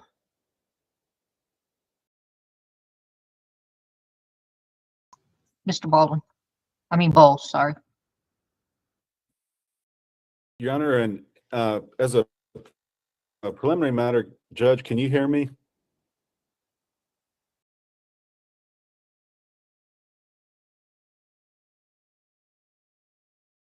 Yes. Judge, I want to make sure. Okay, I'm having poor internet connectivity, so I hope this doesn't affect it. Judge, I want to start by saying that first of all, the assertion of privilege was on behalf of Ms. Gutierrez Reed, who wanted to assert her privilege. It wasn't on behalf of anybody else. She has a currently pending appeal, as this court knows, so she has a conviction that is not yet finalized, and the cases are very clear. She can invoke a privilege as to questions that may tend to incriminate her. I agree with the state. She cannot invoke as to all questions if those do not have a tendency to incriminate her. However, when Ms. Gutierrez Reed invoked it on her own at the interview, Ms. Morrissey also said in the transcript, and she left that out in the interview, I think she can invoke that. So that's what happened there. That was May 14th. Your Honor, preceding May 14th, on or about May 8th, it was a confusing situation because Ms. Morrissey had told me that on a Sunday, an email that she would stipulate to unavailability, or thought she would stipulate to unavailability, so that the statements can come in through that exception. So I thought it was going to be a stipulation. Then there was confusion on the interview date. Then I had scheduling issues, so we got it set up. next, Your Honor, on May 14th, we got the indication from Ms. Morrissey that she wanted to file a motion to force use immunity, which under Rule 5-116, this court unquestionably has that authority and discretion to do that.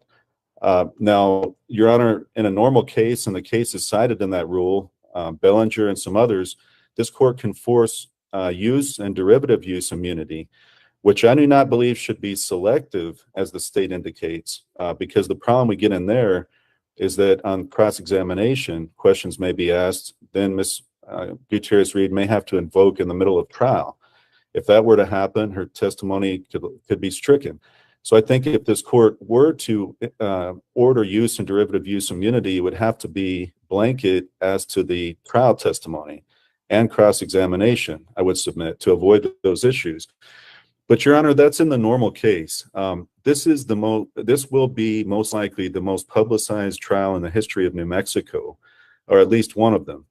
And because of that, we have submitted in our briefing, this is not the typical case.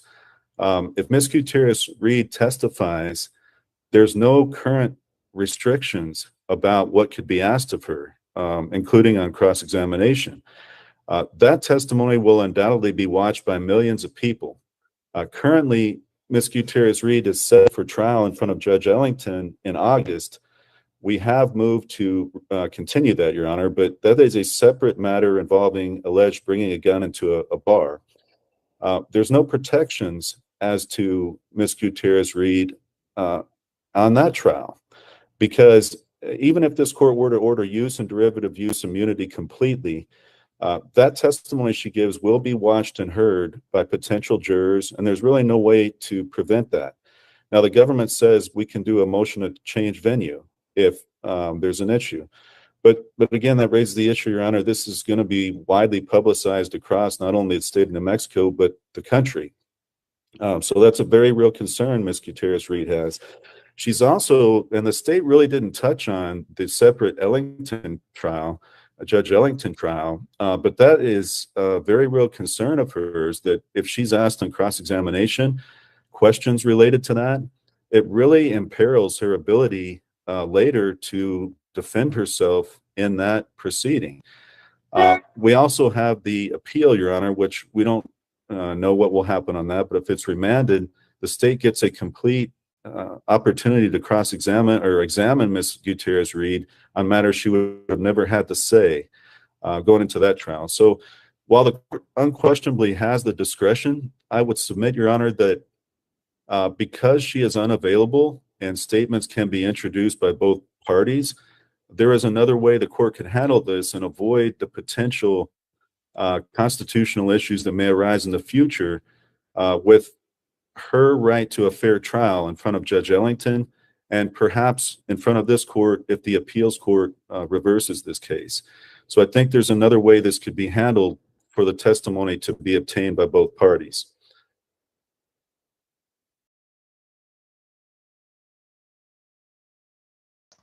I'm going to allow the defendant to respond. I think that under State versus Brown, they can take a position. Let me read that case.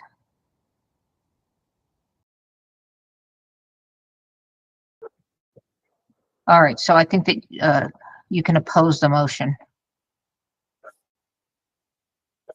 And I'm going to listen to it. Go ahead. Yes, Your Honor. So I will be brief. The issue that we have is with respect to the prejudice due to the timing of the state's request for use immunity. As the state has noted, Ms. Gutierrez-Reed was actually on the state's witness list as far back as February. She was also on the defense witness list.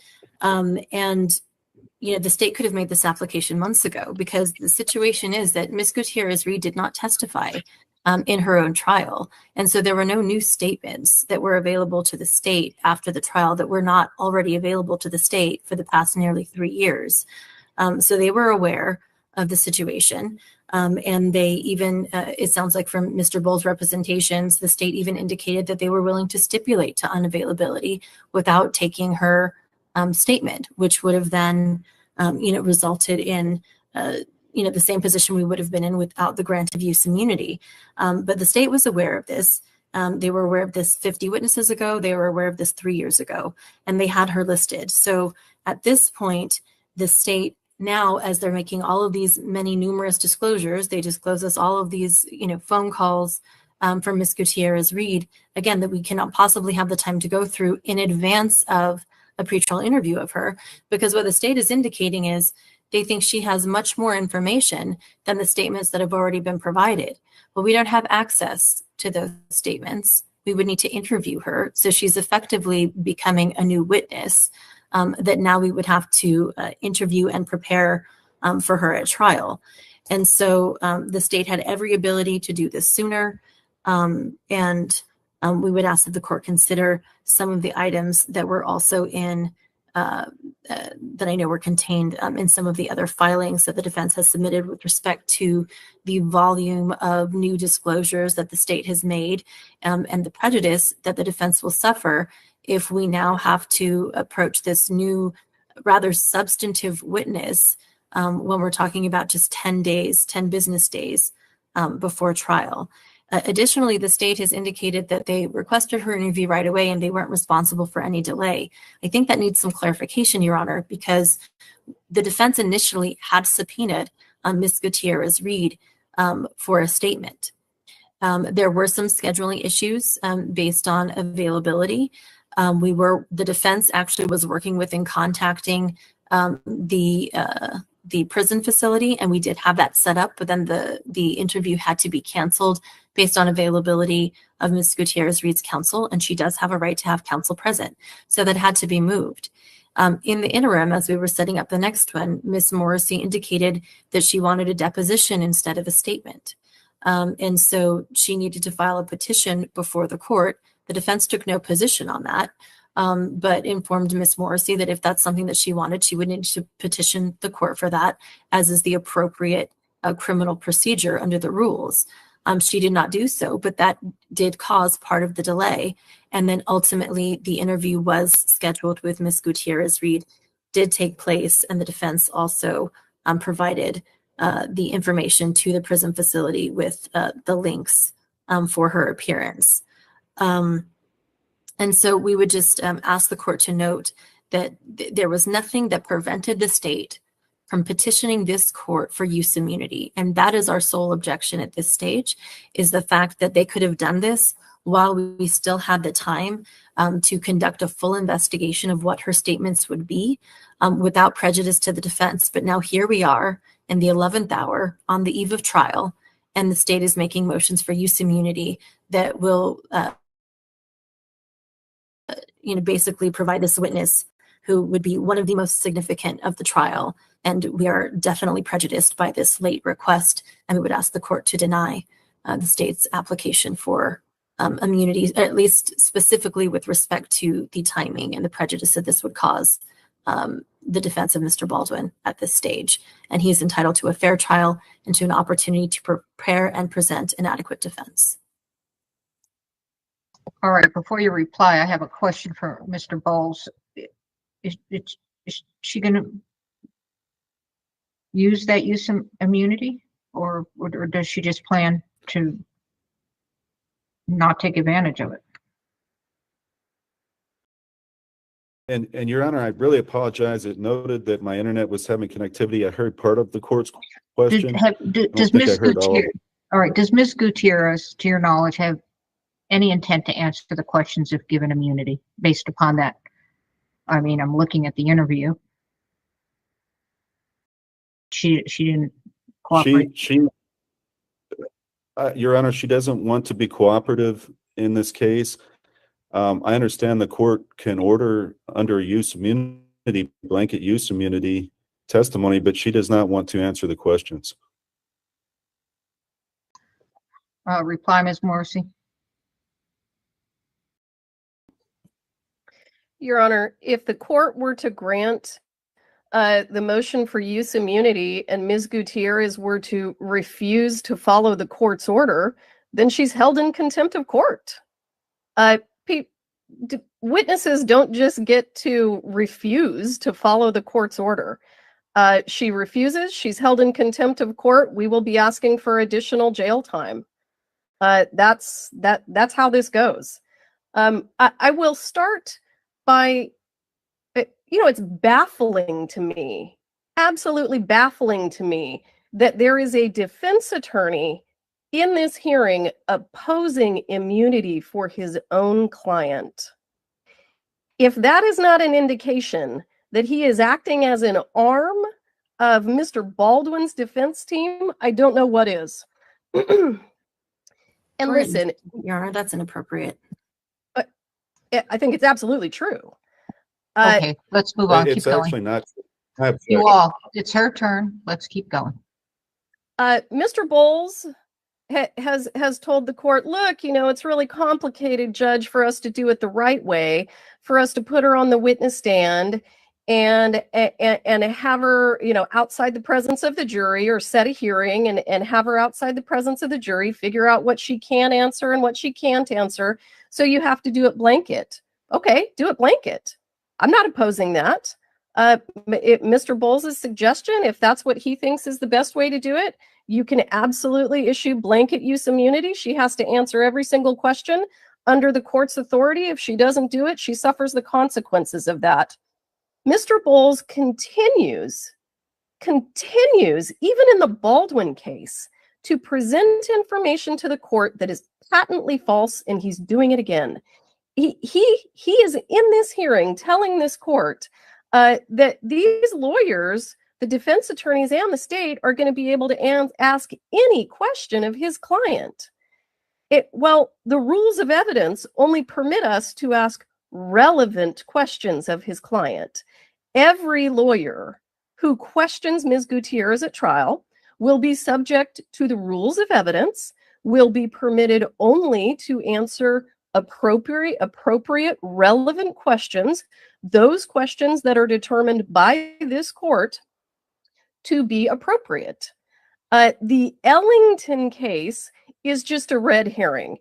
There is nothing about that separate case that is relevant to this case at all. I would be stunned if the court found otherwise. This is a completely different thing. It didn't have anything to do with her participation on the movie set. She was in the city of Santa Fe as just an individual. She wasn't working, and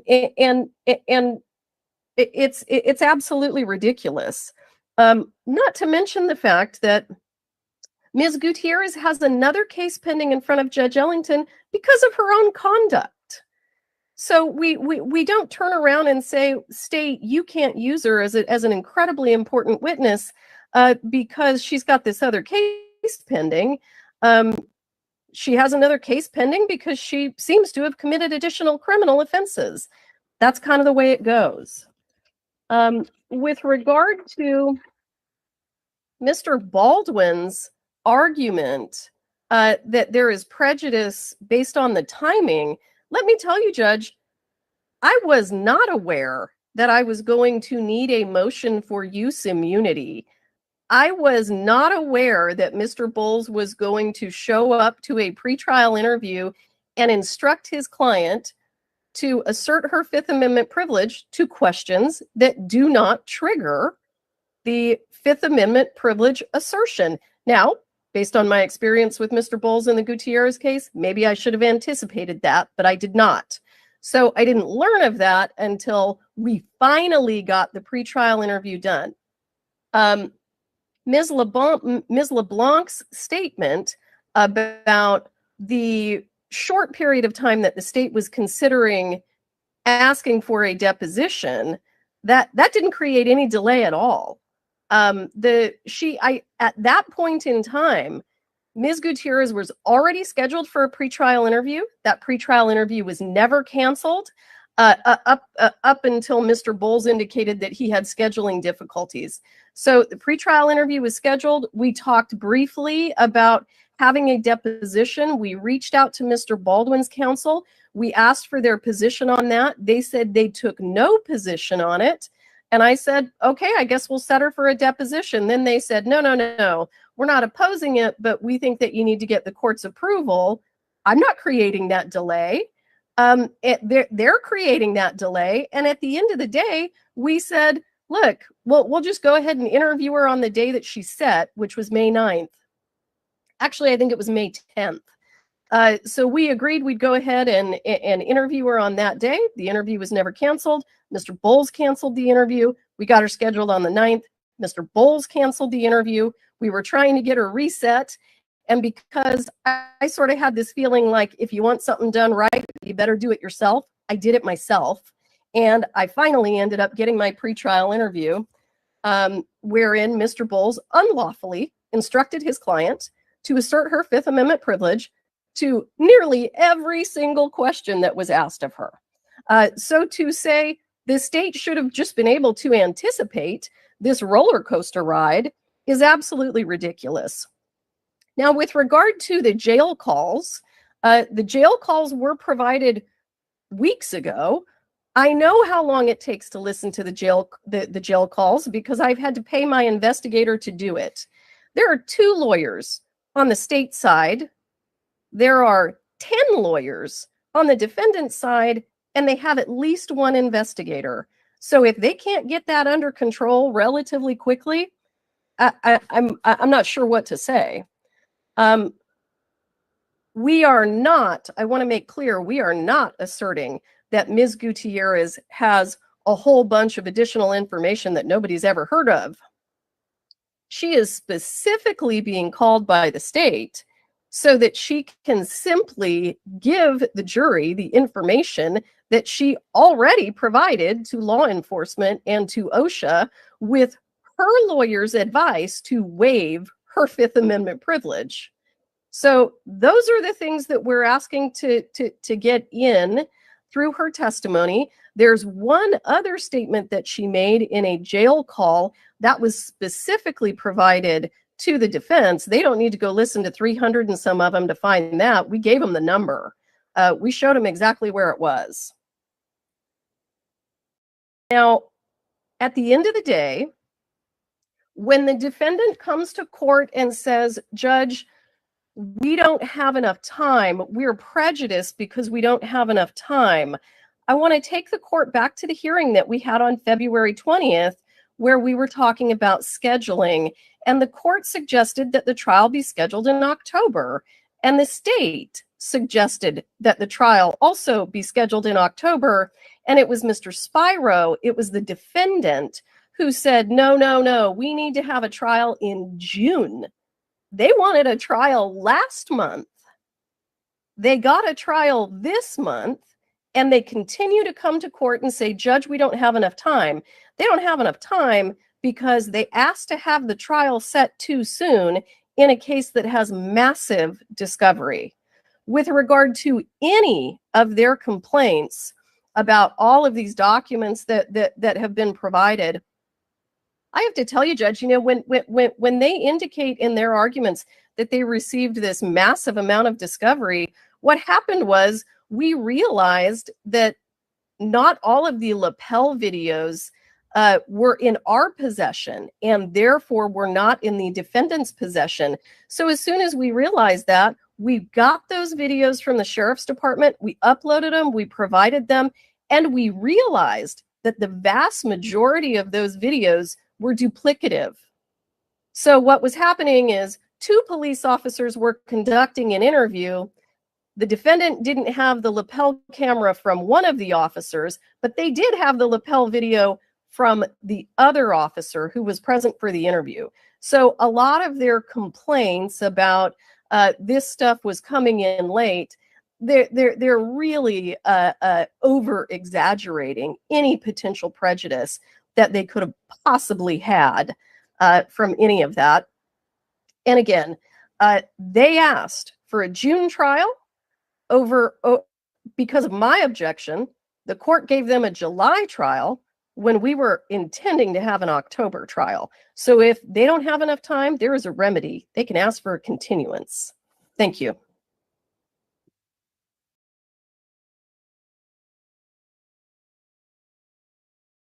All right, the court makes the following ruling to be followed up by an order of the court to be filed next week.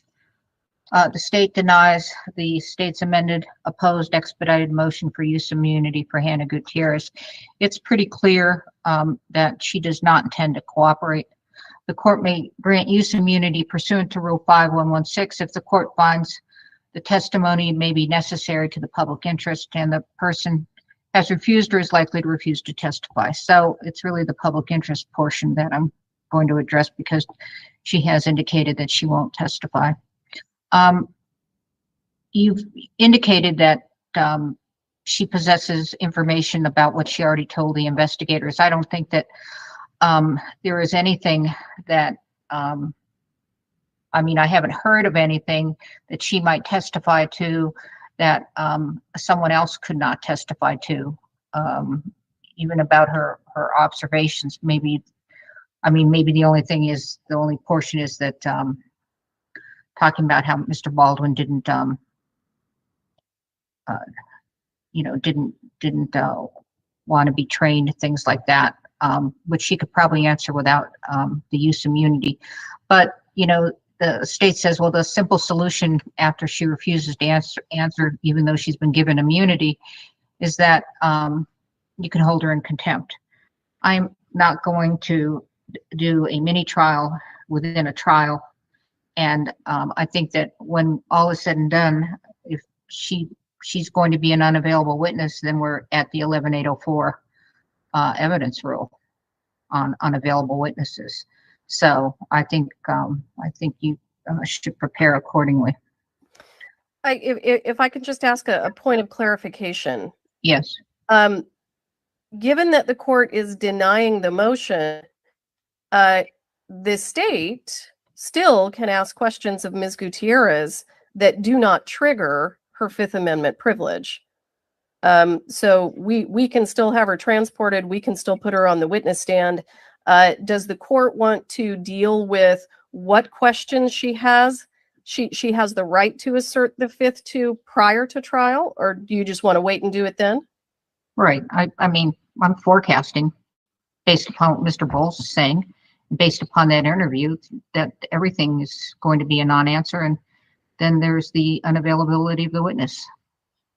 Well, and we certainly will be renewing our motion, but I hear your ruling, and I'm not arguing with it. Thank you. All right. Thank you. We're in recess in this case. Do you all want to take a break, or are we continuing? I see nods, but I don't know what that. I would like a break. Whatever's preferable to the court. Okay, we'll take a what time is it? 10. We'll be back at 11:15. Okay. Thanks. Bye bye. Thank you.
you indicated that you weren't.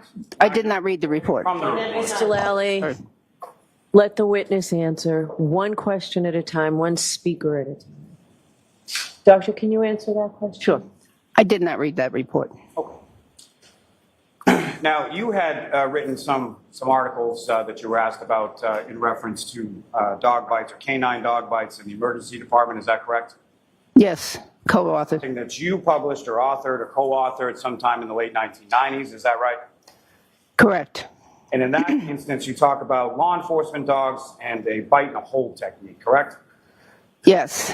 Now, part of the reason in writing that article had to do with sort of the applied forces and the unique spectrum of injuries from those kind of dog bites. Is that correct? Yes. And that spectrum of injuries would include deep puncture wounds. Is that right? They can, yes. Severe crush injuries. Is that right? Correct. Large tissue avulsions and lacerations. Is that right? Yes. Wounds necessitating surgical debridement. Is that right? Yes. Bony injuries ranging from cortical violations to displaced fractures. Is that right? Yes. Neurovascular damage. Is that right? Yes. And other wounds at high risk for infection, correct? Correct. But we also put a disclaimer in that article. I'm not asking you about any disclaimer. Okay. I'm asking you about what the type of injuries that you were looking at. Is that correct? Yes, but we saw a skewed population. Did you skewed population in the study? Is that correct? What we saw the worst of the worst. Or no? Did you Yes. skew the population in the study? I'm sorry, I don't understand the question. The population. Did we skew? No, we reported on all the ones that presented to the emergency room for care. However, a lot of dog bites don't present to the emergency room. And so from the different cases that you report on within that article, are there any of those cases in which there is injuries to just one aspect of one part of the human body for the victims of dog attacks or dog bites in those cases? There may have been. That's a summary of the 700 cases, more than 700 cases.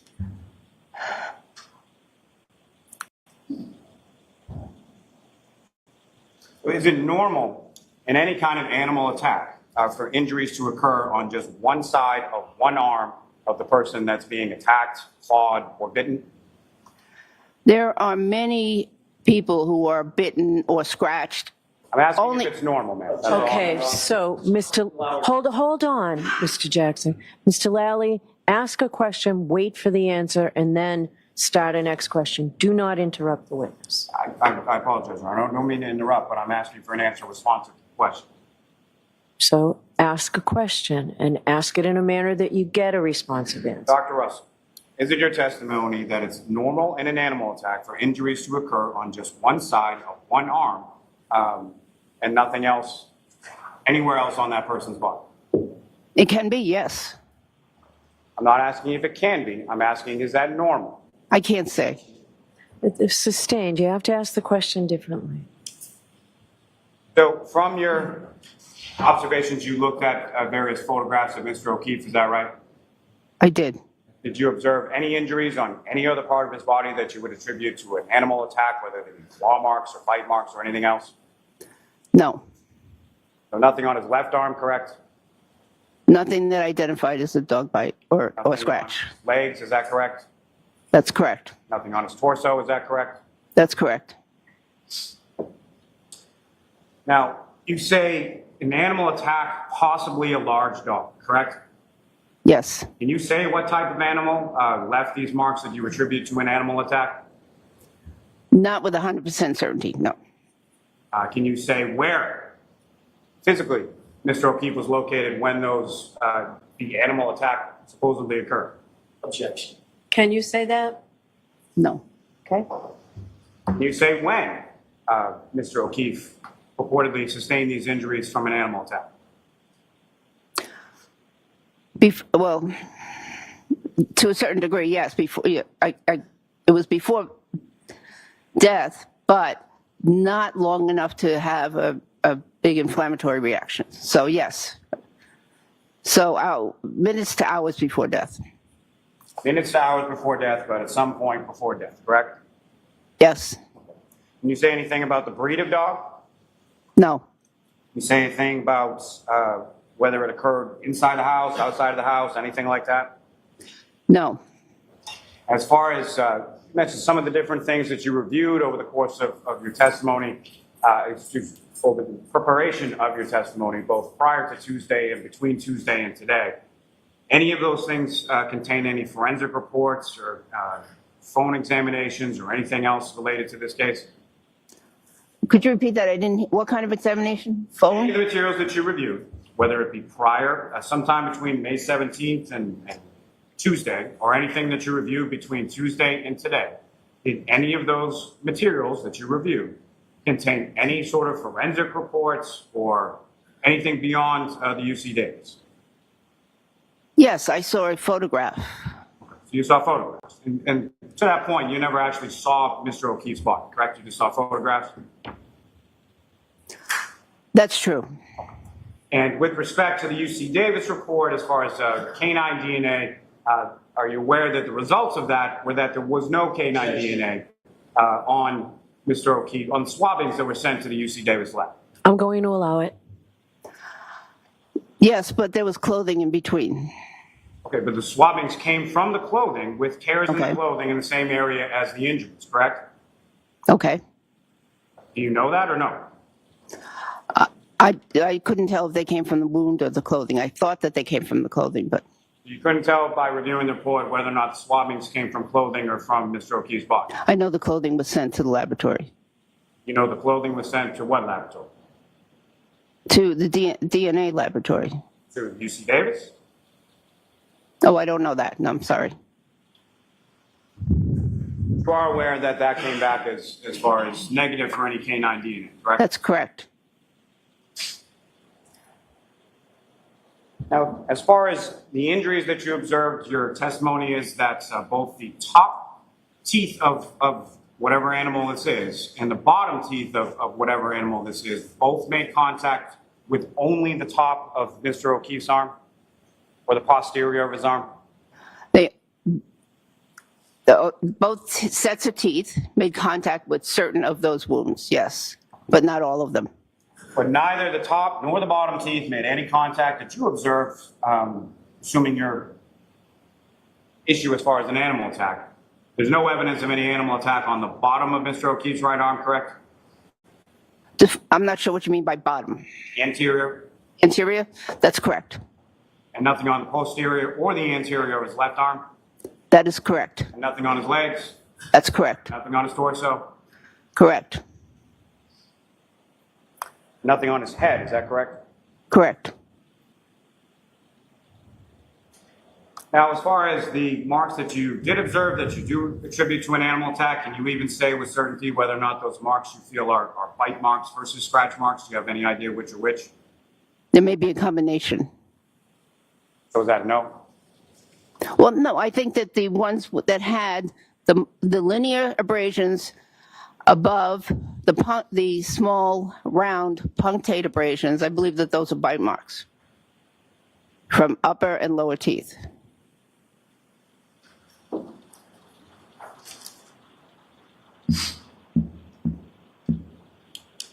Now, you indicated that part of what you had reviewed was a dog bite history for a dog from 34 Fairview Road named Chloe, is that right? Yes. And there were a couple different instances of that dog essentially getting in a fight with other dogs, correct? Yes. And at any point in time, did you see anything in there as far as a dog going after a human in which there was no other dog present? No. And there were actually photographs contained within that material of dog bites from that dog, from Chloe, correct? Yes. Did any of those dog bites that you saw in those photographs look anything like what you observed in the photos that you saw of Mr. O'Keefe's arm? No, but, okay. That's all, man. Objection, Your Honor. No, so the answer is no. You can get back up, Mr. Jackson, but the answer to that question is no. Next question.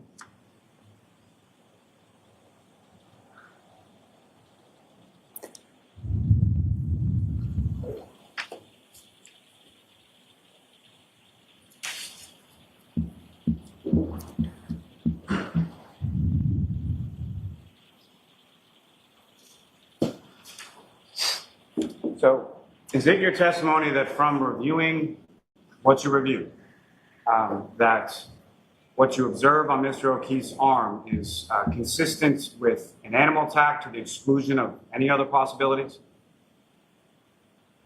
To a degree of reasonable medical certainty, yes. So as far as any other sort of blunt impact injuries or other manifestations of how those scratches got there, you're saying, nope, had to be an animal attack. I've seen thousands of wounded. What I'm asking is... All right, so, Mr. Lally, I'm going to let the witness answer. Right now. I've seen thousands of people with injuries to their skin. And from blunt, from sharp, from all different mechanisms. Those injuries did not look like blunt force injuries. So it's your testimony that the injuries to his arm don't look anything like blunt force injuries that you've seen before. You wouldn't characterize them as that? That's correct. And that's based on some photographs and some other materials that you began reviewing sometime May 17th, 2024. Yes, I'm an ER doctor. I need to make a diagnosis quickly when I see something, and I'm trained to do that. That's my specialty. Are you being asked as an ER doctor to come to a quick conclusion in this case? No. But you did anyway? It's how I'm trained. Nothing further. Very briefly, Your Honor. Please report. Go ahead. Concerning the forensic odontology report, the NAS report that Mr. Lally asked you about, what is your understanding about the report as it pertains to identifying individuals who left a bite mark? Explain that to the jury, please. I believe the report says that is not reliable as it once was thought to be. Like a fingerprint identifying a human being, DNA identifying a person, or a bite mark identifying a person. The NAS said, not the bite mark. Doesn't work that way. That's correct. Has nothing to do with the pattern of injuries that you've seen 1,000 times from animals, correct? Correct.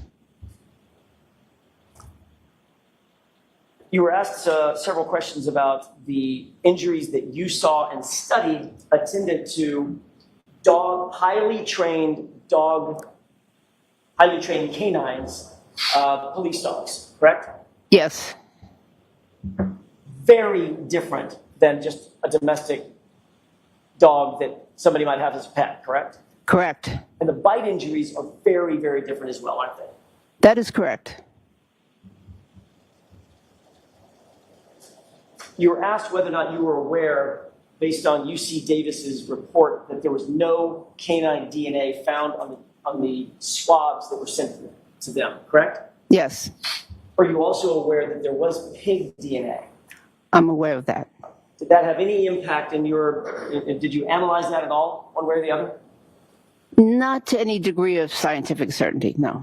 But you do know that dogs chew on pig ears sometimes, correct? Objection. Sustained.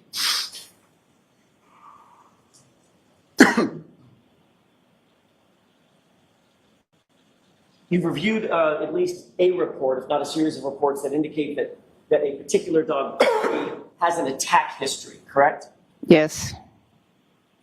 You were asked specifically by Mr. Lally whether or not the wounds in a dog attack on another dog attack where a human stuck a hand in the middle look anything like these, correct? Remember that question? I remember a question like that. And you said no, but, and then you were cut off. Remember that? Yes. Can you finish that answer for us? Yes. So animals and dogs in particular can inflict a wide variety of injuries on the skin, from just individual puncture wounds to abrasions where there's a scratching of the skin, to where there's actually a pulling away and pulling away of the skin from the underlying tissues, your ripping effect. And so there's a variety of wounds that or patterns that one can see from an animal attack. It depends a lot on the thickness of the skin, the movement of between the victim and the animal, and also the power of the animal and the training of the animal. Yes. So, in other words, not all wounds inflicted by a particular animal are going to look exactly the same. Correct. Very dynamic situation, isn't it? Objection. Sustained. Doctor, having seen up to 1,000 bite and claw marks on the human body, and based on your review of the entirety of the case file that you reviewed, including the nature and the pattern and the consistency of the injuries that you saw on Mr. O'Keefe's right arm, what is your opinion to a reasonable degree of scientific certainty about the nature of those injuries? Objection. Sustained. What is your ultimate conclusion and opinion about the injuries that you saw and that you reviewed and that we saw today? Objection. Sustained. Can you tell the jurors at the end of the day what is your opinion and conclusion about those injuries? Objection. Sustained. Can we approach?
Thank you, Doctor. No more questions. You are unmuted. Mr. Lally, you had no more questions? No, yeah. Okay. All right, doctor, you are all set. Okay, thank you.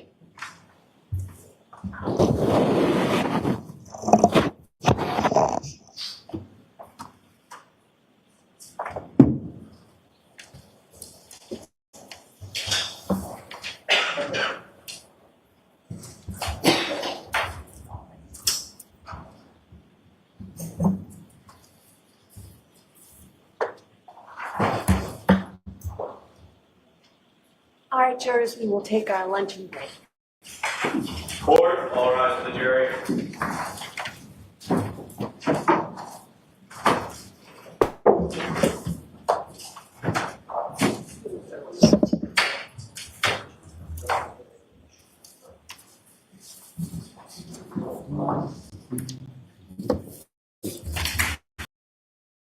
So you said you worked at Forsyth. Yes. So how long did you work at Forsyth? Maybe a year. Okay. You go to school or anything? Like college? I thought about it, but I want to get working, so. Okay. So what do you want to do? Me, Police department?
unavailable to assist us during that time period. We finished conducting interviews of my client, our client, excuse me, and I had an opportunity to spend a lot of time with our mitigation specialist. I want to introduce you to Ms. Perez. I've had time to talk to both of our mitigation specialists. They're compiling, Dr. Mills has already compiled his data. I think that Dr. Eisenstein is done with his. We have to send that compiled data to the state's expert so he can review it. And subject to the court's approval, we have depositions scheduled tomorrow morning of the experts. Respectfully, I was requesting continuance until Monday, or an adjournment until Monday, so that we can all be properly prepared to proceed, because we are not, partially because I had to do this by myself, Mr. Hollander was unavailable. State, your response? Judge, the state is in a predicament given the fact that we are responding to defense counsel's late disclosures of a number of records that we received just yesterday, as well as a lot of the raw data that is being compiled by defense counsel as it relates to the experts. Unfortunately, we're just in light of the compromised position that the state finds itself in, we are ready to proceed today. However, in light of being able to properly respond to defense counsel's presentation, we would not be opposed to the adjournment until Monday in order, for our experts to review the information that's being provided to us and allowing ourselves to be able to properly respond at the same time. So, all right.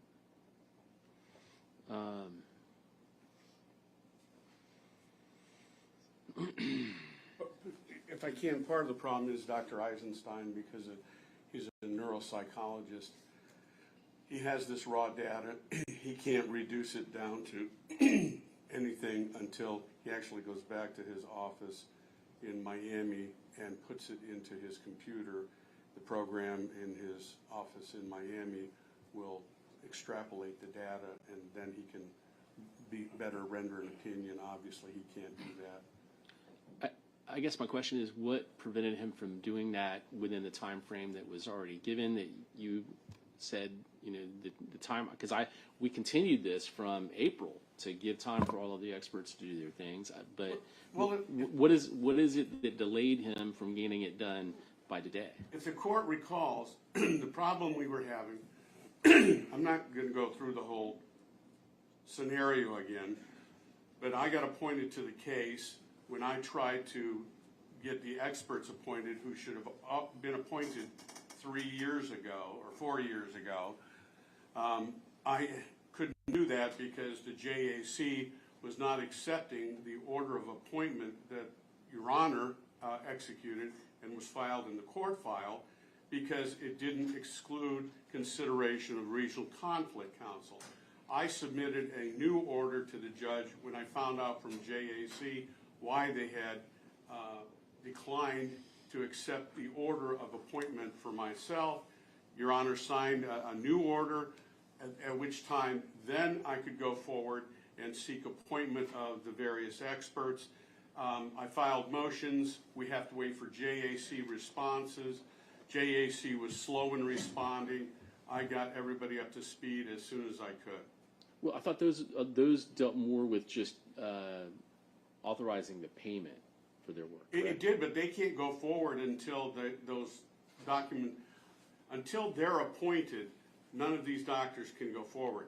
As a matter of fact, the defense is basically sacrificing 2 of its experts to go forward on Monday, because I have 2 that aren't going to have time to get involved in the case. So we need to go forward with the 2 that we have that have already conducted their examination. As a matter of fact, Dr. Mills flew down here from North Carolina twice to interview our client.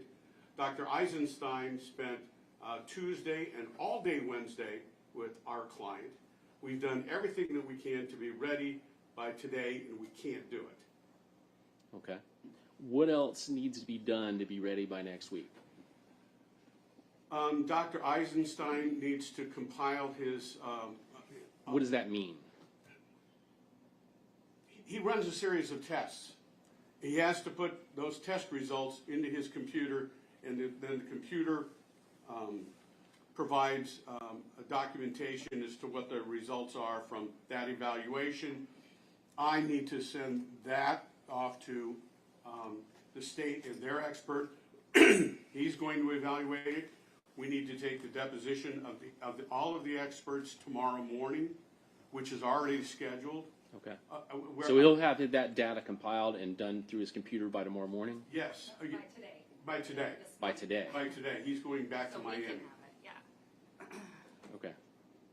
Yeah, because obviously Dr. Herkov is going to need some time to go through that data. So. All right. I'm not going to come back here Friday or Monday and ask for more time. I appreciate the consideration, and we all appreciate the fact that we're inconveniencing 14 people. But Well, by the same token, this is. I understand that. I'll have to inquire with the jurors about when they're available Right. next week. But under no circumstances is going to take past Tuesday. Okay.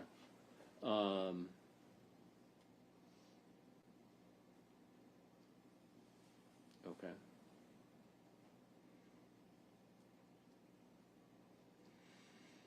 All right, so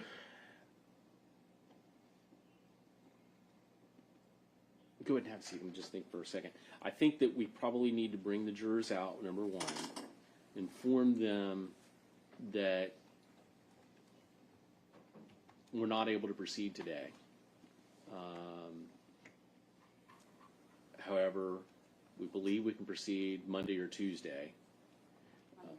Monday. Monday? We have Okay. experts that are canceling their stuff to come back Monday. So we got to do it Monday? Yes. Okay. Then I can make that arrangement. I've got a long docket for Monday, but I'm sure that my judicial assistant will be able to rearrange that if necessary. So we want to bring the jurors in, inquire about their availability for Monday. Are we still talking Monday and Tuesday, though? So Monday and Tuesday. Explain to them that there's something that has occurred that we're not, well, what do you want me to tell the jury? That something occurred beyond our control, and we've done everything that we can to be ready. That we're not going to be ready until Monday. How about due to unforeseen circumstance? That's fine, Judge. We're not able to proceed today. However, we would be able to proceed Monday if you are available, which means you would be needed Monday and Tuesday. Is there anybody here that will not be available on Monday or Tuesday? Yeah, I think during our jury selection, do you mind if I remain seated? That's okay.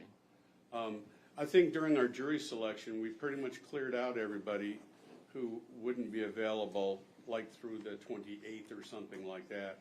I think that's correct. So I think we should be okay with. I remember a few jurors discussing trips or travel plans in July, I believe, but Yes, sir. I think we're okay for next week, but we'll find out. Do we have all the jurors? Yes, sure. Now, we have the jurors plus the alternates? Yes, sure. Okay. So we'll bring them all back out. I'll ask them that question, and we'll see what they say, and then I'll send it back out, and we can discuss it. Is that agreed? Yes, sir. All right. Let's bring the jury out. Judge, What? I needed the word jeans. That's okay. Okay.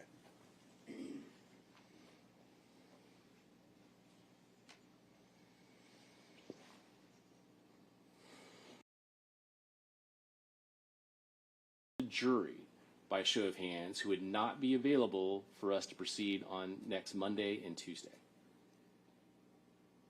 Seeing no hands, I have a couple other inquiries. One is, by a show of hands, was there anybody that was not able to follow the court's instructions about doing any research, looking up anything, or discussing anything about their service as a juror on the case? Very well. Seeing no hands. The other question is there anybody here on the jury, by a show of hands, who cannot continue to follow those instructions about not doing any research, looking up anything, or discussing anything about your service as a juror on the case? Seeing no hands. Then what we will do is I'm going to send you back, and then we'll make sure about our scheduling. I believe what we'll do is have you come back Monday morning at 9 a.m. I just want to confirm with counsel that's okay, and then we'll bring you back in and release you for the weekend. All right? Thank you. If you'll just go back to the jury room, leave your notebooks here.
So the state has been inconsistent. As I said, Your Honor, I don't think you need to go there because I think they've made clear on the face of their opposition brief that they will not try to prove that he had a subjective awareness of a substantial risk that the gun was loaded. They just don't think they need to prove that. And they said, well, we would have charged him with second-degree murder if that's what we thought we had to prove, or if that's what we thought he did. Two other quick ones. A lot of their brief, Your Honor, is focused on the SAG guidelines.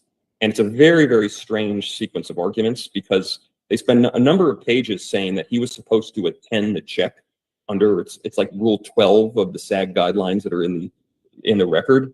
But I mean, if you just look at the face of this rule, it says the actor may attend the check.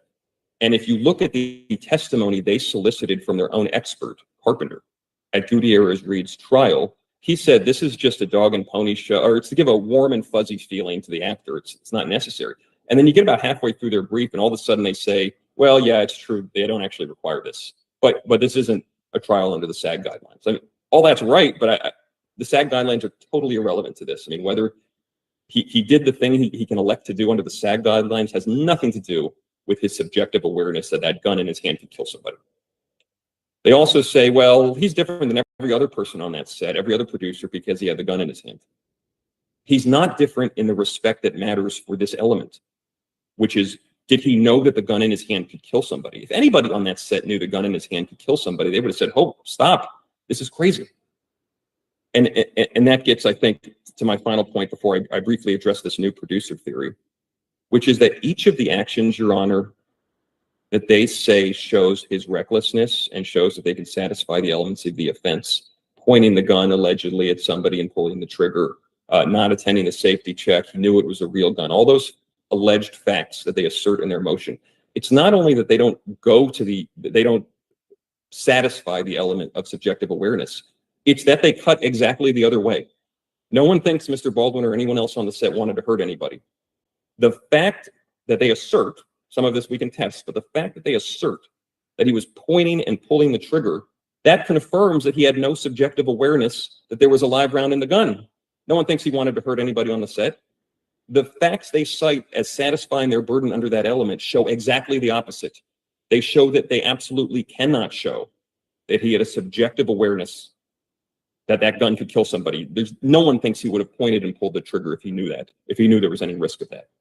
So the facts they cite show exactly the opposite of what they cite them for. Last point, Your Honor, they've raised this new producer theory. It's not totally clear to me exactly what they're saying, but I think they're saying one of two things.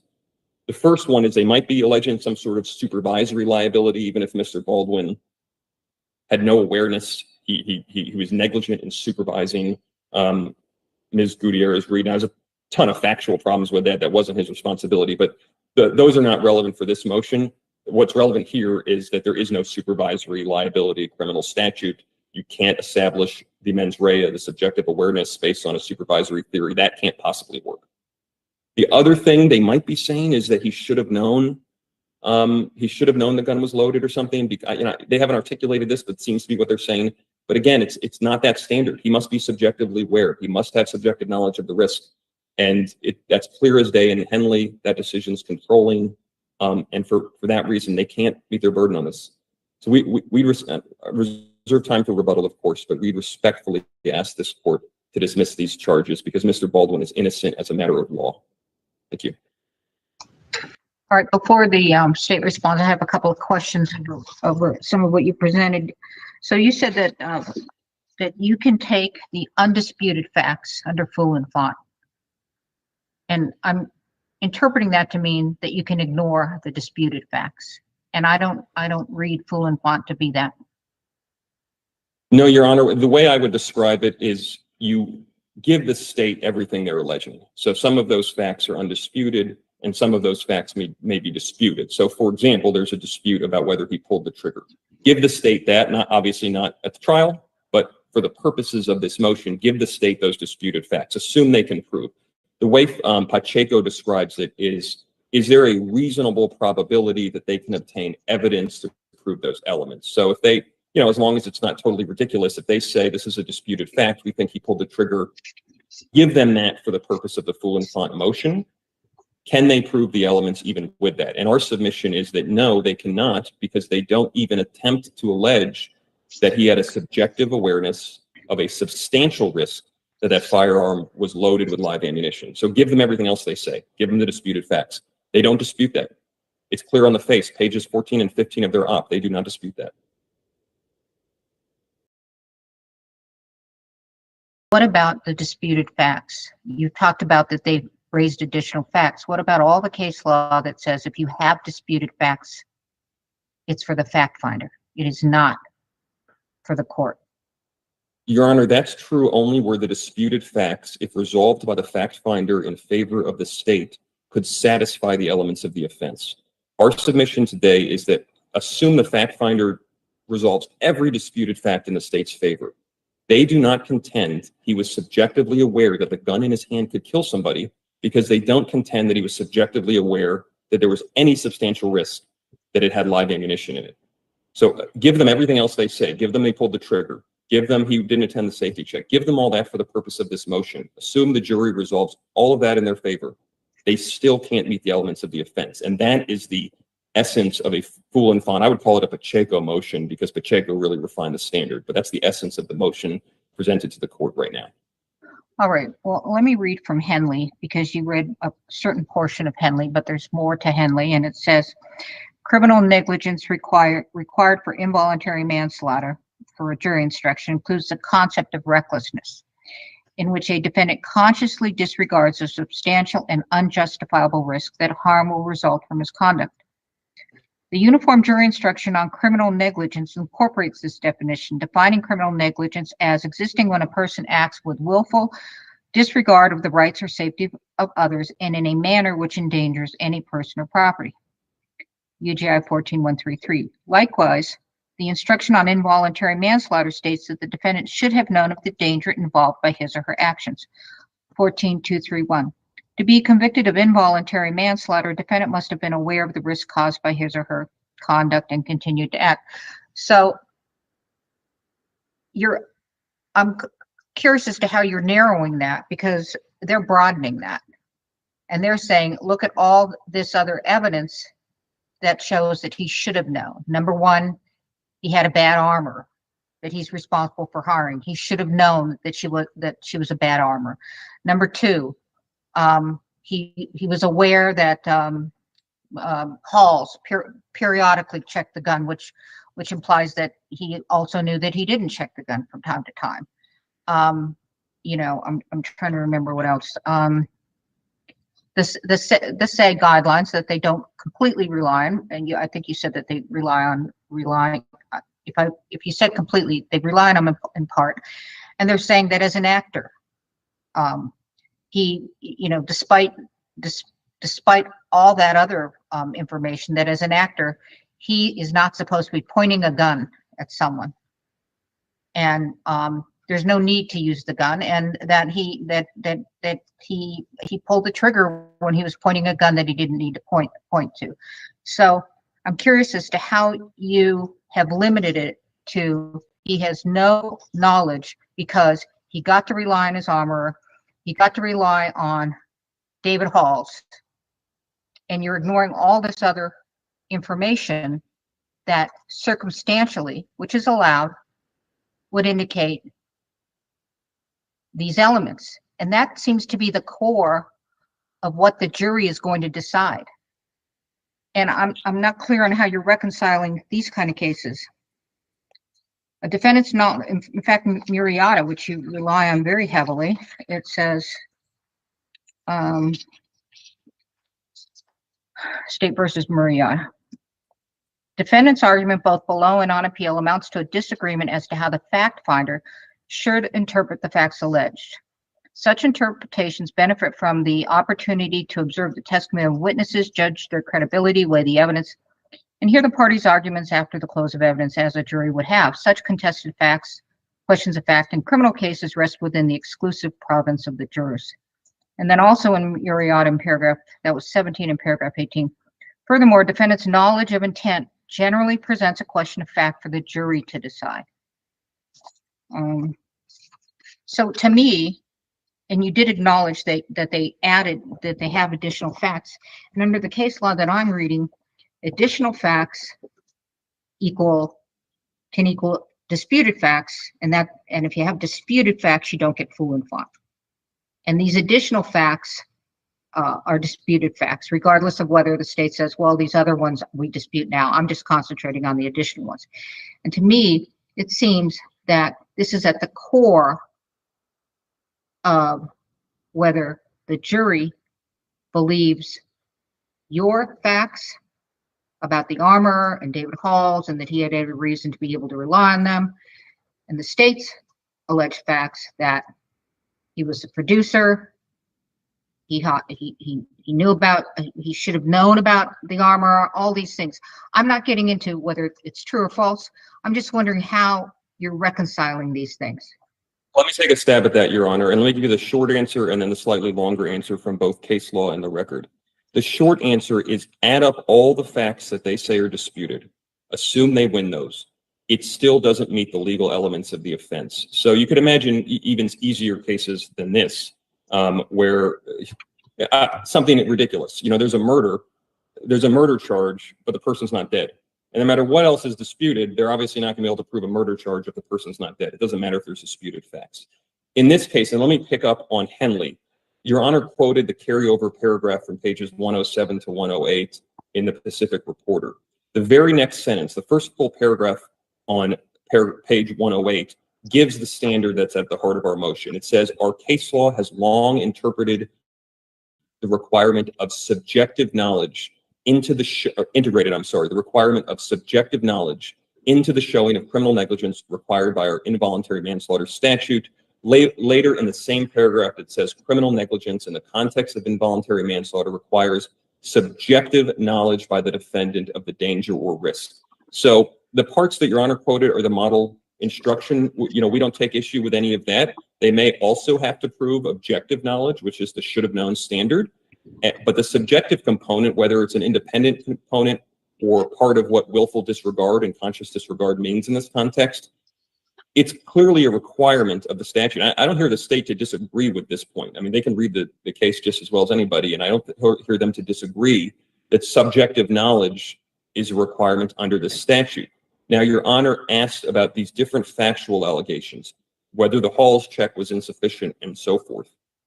Our submission is that even if all those were true, just as a logical matter, if he is not subjectively aware of a substantial risk that there's live ammunition in that gun, and they don't allege he is, he cannot satisfy that element of the offense, because the only way that gun can kill somebody is if there's live ammunition in it.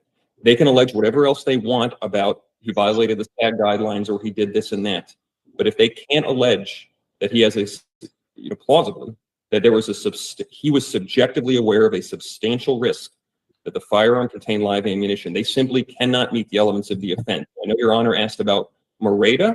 That case in the quote Your Honor presented says generally intent is a question for the jury, and we have no dispute with that. I mean, in most cases, recklessness, knowledge, intent, that's going to go to the jury unquestionably. But where the state cannot allege, does not even purport to be able to prove an essential link, namely that the defendant understood that his actions had a substantial risk of hurting somebody else, it should not go to the jury. The rule 601, the rule 5601D standard is there because the judge is a critical gateway on allowing defendants to be prosecuted for things that are not crimes. What they have alleged here is not a crime. You cannot be guilty of involuntary manslaughter if you had no awareness of a substantial risk that what you were doing could harm people. And in the case of a gun, in this very unusual case of a prop on a movie set, where everyone, according to the state, believed it was empty, you cannot satisfy the mens rea for involuntary manslaughter. Thank you. State's response.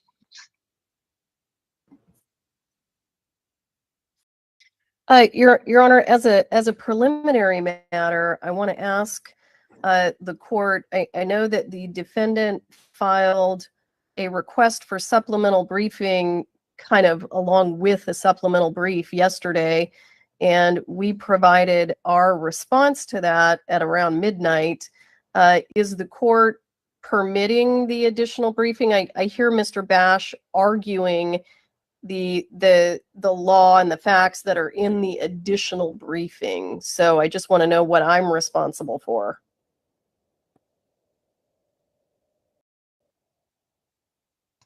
No, I did not see that, and it's late.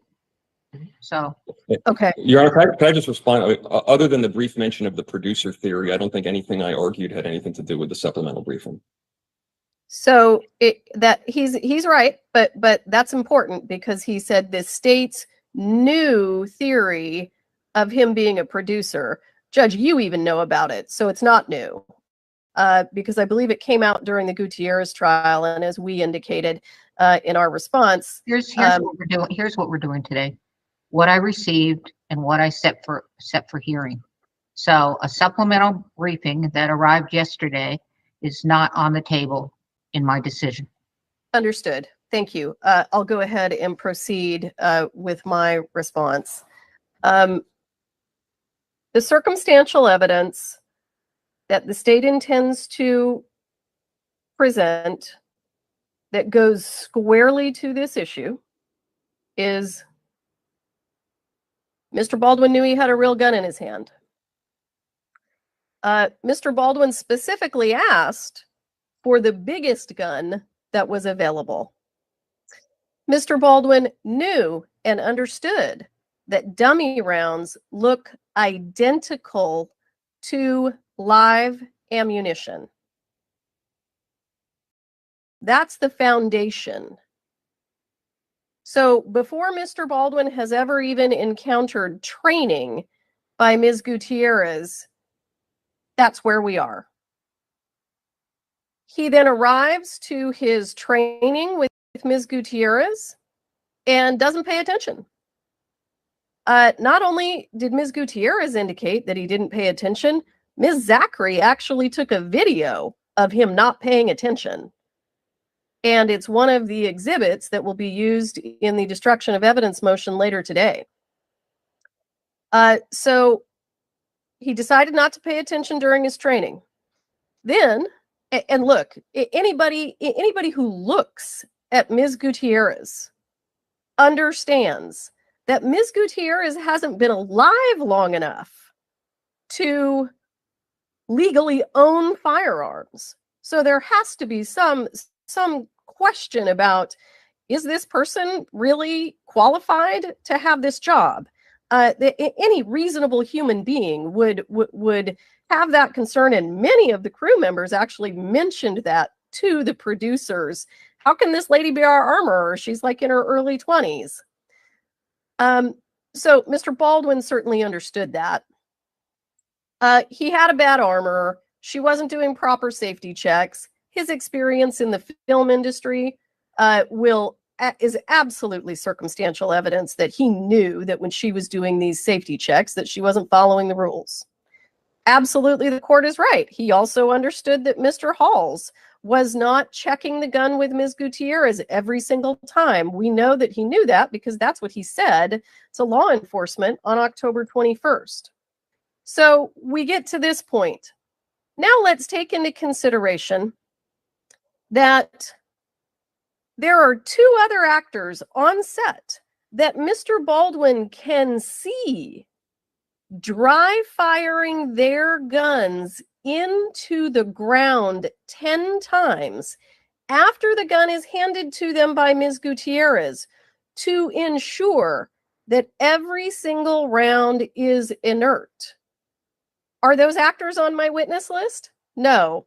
Do I have plenty of other witnesses who are going to come in and say, we saw those people dry fire their guns into the ground every time she handed it to them?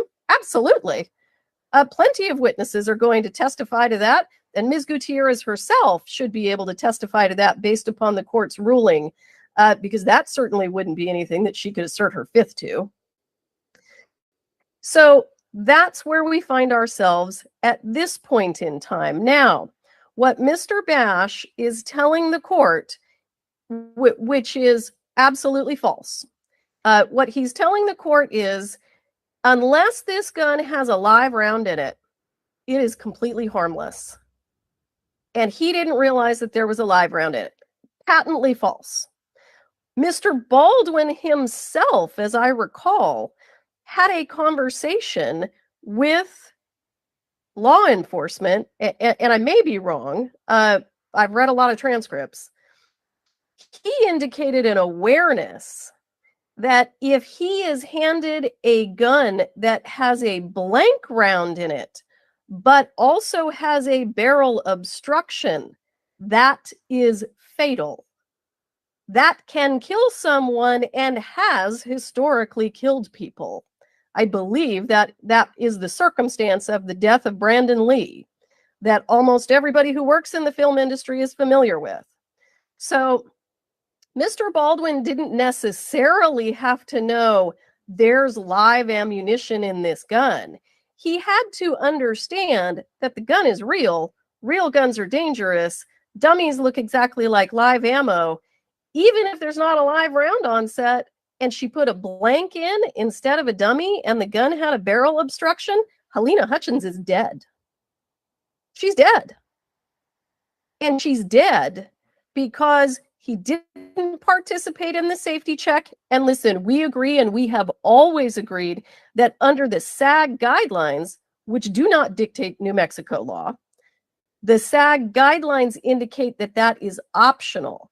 He chose not to participate, and I'm sure that's a decision that he's grown to regret.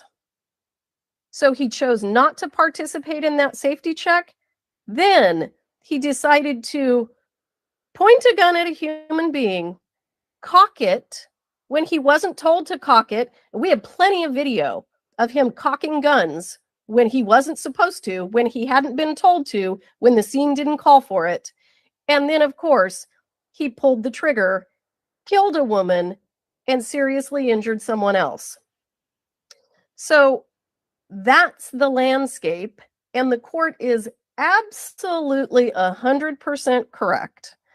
The defendant has spent pages and pages and pages and pages arguing, we don't agree. We don't agree to the facts.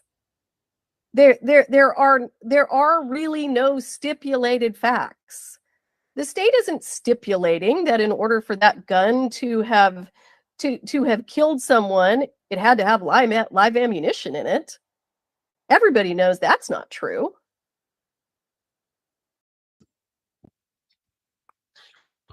Now, let me clear up a couple of other issues.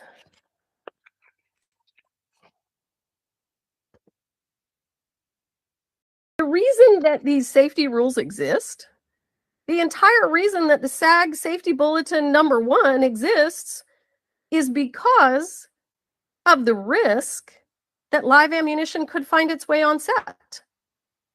If there was absolutely no chance that live ammunition could ever find its way onto a movie set, why have these rules at all?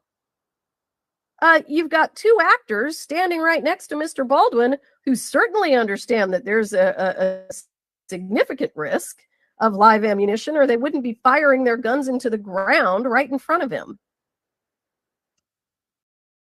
Now, our expert, Brian Carpenter, will testify, and testified before the grand jury, and I think he even testified during the Gutierrez trial, that as an armor, he himself has found live ammunition on a movie set. So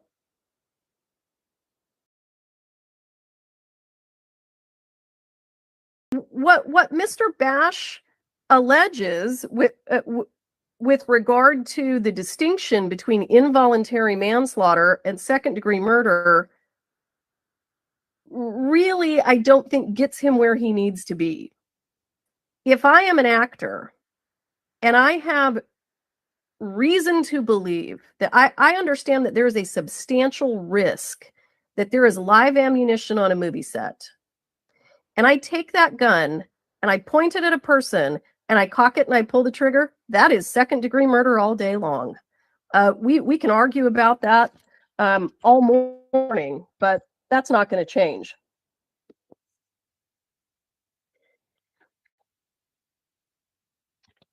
You know, I think that where the parties disagree here is when Mr. Bash was talking about the link, the link between the subjective knowledge and the offense, the link between the conduct, the subjective knowledge and the offense. We disagree on what the link is. Not only do we disagree on the vast majority of the facts, we disagree on that link. This motion by Mr. Baldwin absolutely cannot be granted by this court. There is a plethora of case law that says you can't do it. And what is happening here, which is what frequently happens in this case, is the defense attorneys are coming forward to the court and they're saying, they're making statements that are not at all based on the evidence or the future witness testimony. One of those statements that was given today, of course, is Mr. Bash's statement, this gun can only kill someone if it's got live ammunition in it. Absolutely false. And Mr. Baldwin knew that was false. So we need to simply rely on New Mexico law. We have an extraordinary amount of circumstantial evidence that goes directly to this point. Some of that evidence you may see this afternoon because it's relevant to another motion.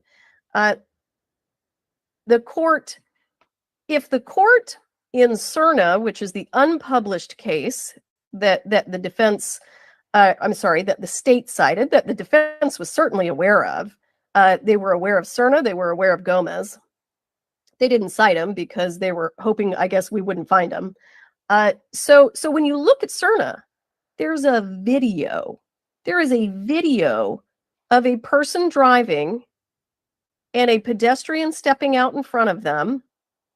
And the only dispute between the parties is exactly what Mr. Bash is bringing to the court's attention today, which is, with substantial risk, how can you get there when you look at this video and all this lady, she wasn't speeding. All she did was just kind of make this turn and hits this pedestrian. And for heaven's sakes, it was an accident. And in that circumstance, the court said, no, there are disputed facts. There are disputed facts here. And we are asking the court to follow well-established New Mexico law and deny the defendant's motion. Thank you. Response, Your Honor. reply, Mr. Bash. Thank you, Your Honor. Much of what the government just said is incorrect, but as an umbrella point, much of what the government just said is waived. It appears nowhere in their opposition brief the point about blanks, the point about what two other actors were doing on the set. There's been a lot of sandbagging in this case. It's not proper for when we make an important dispositive motion, the state not to present those arguments in their written submission and then to debut them for the first time at argument. The arguments are wrong, and I'm happy to address them, and I will in a second. But a lot of the points you just heard are not found in the brief of the state, and that you can't raise something at an oral motion for the first time without previewing it. So let me take each of those points in turn.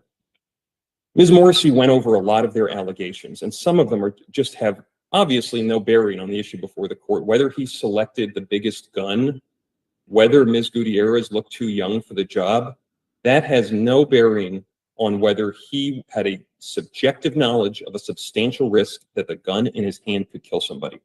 They've given a lot of facts. Let's give them all those facts. Let's give them all the jump balls. Let's say that they're right about everything they say. That does not establish the element of the offense.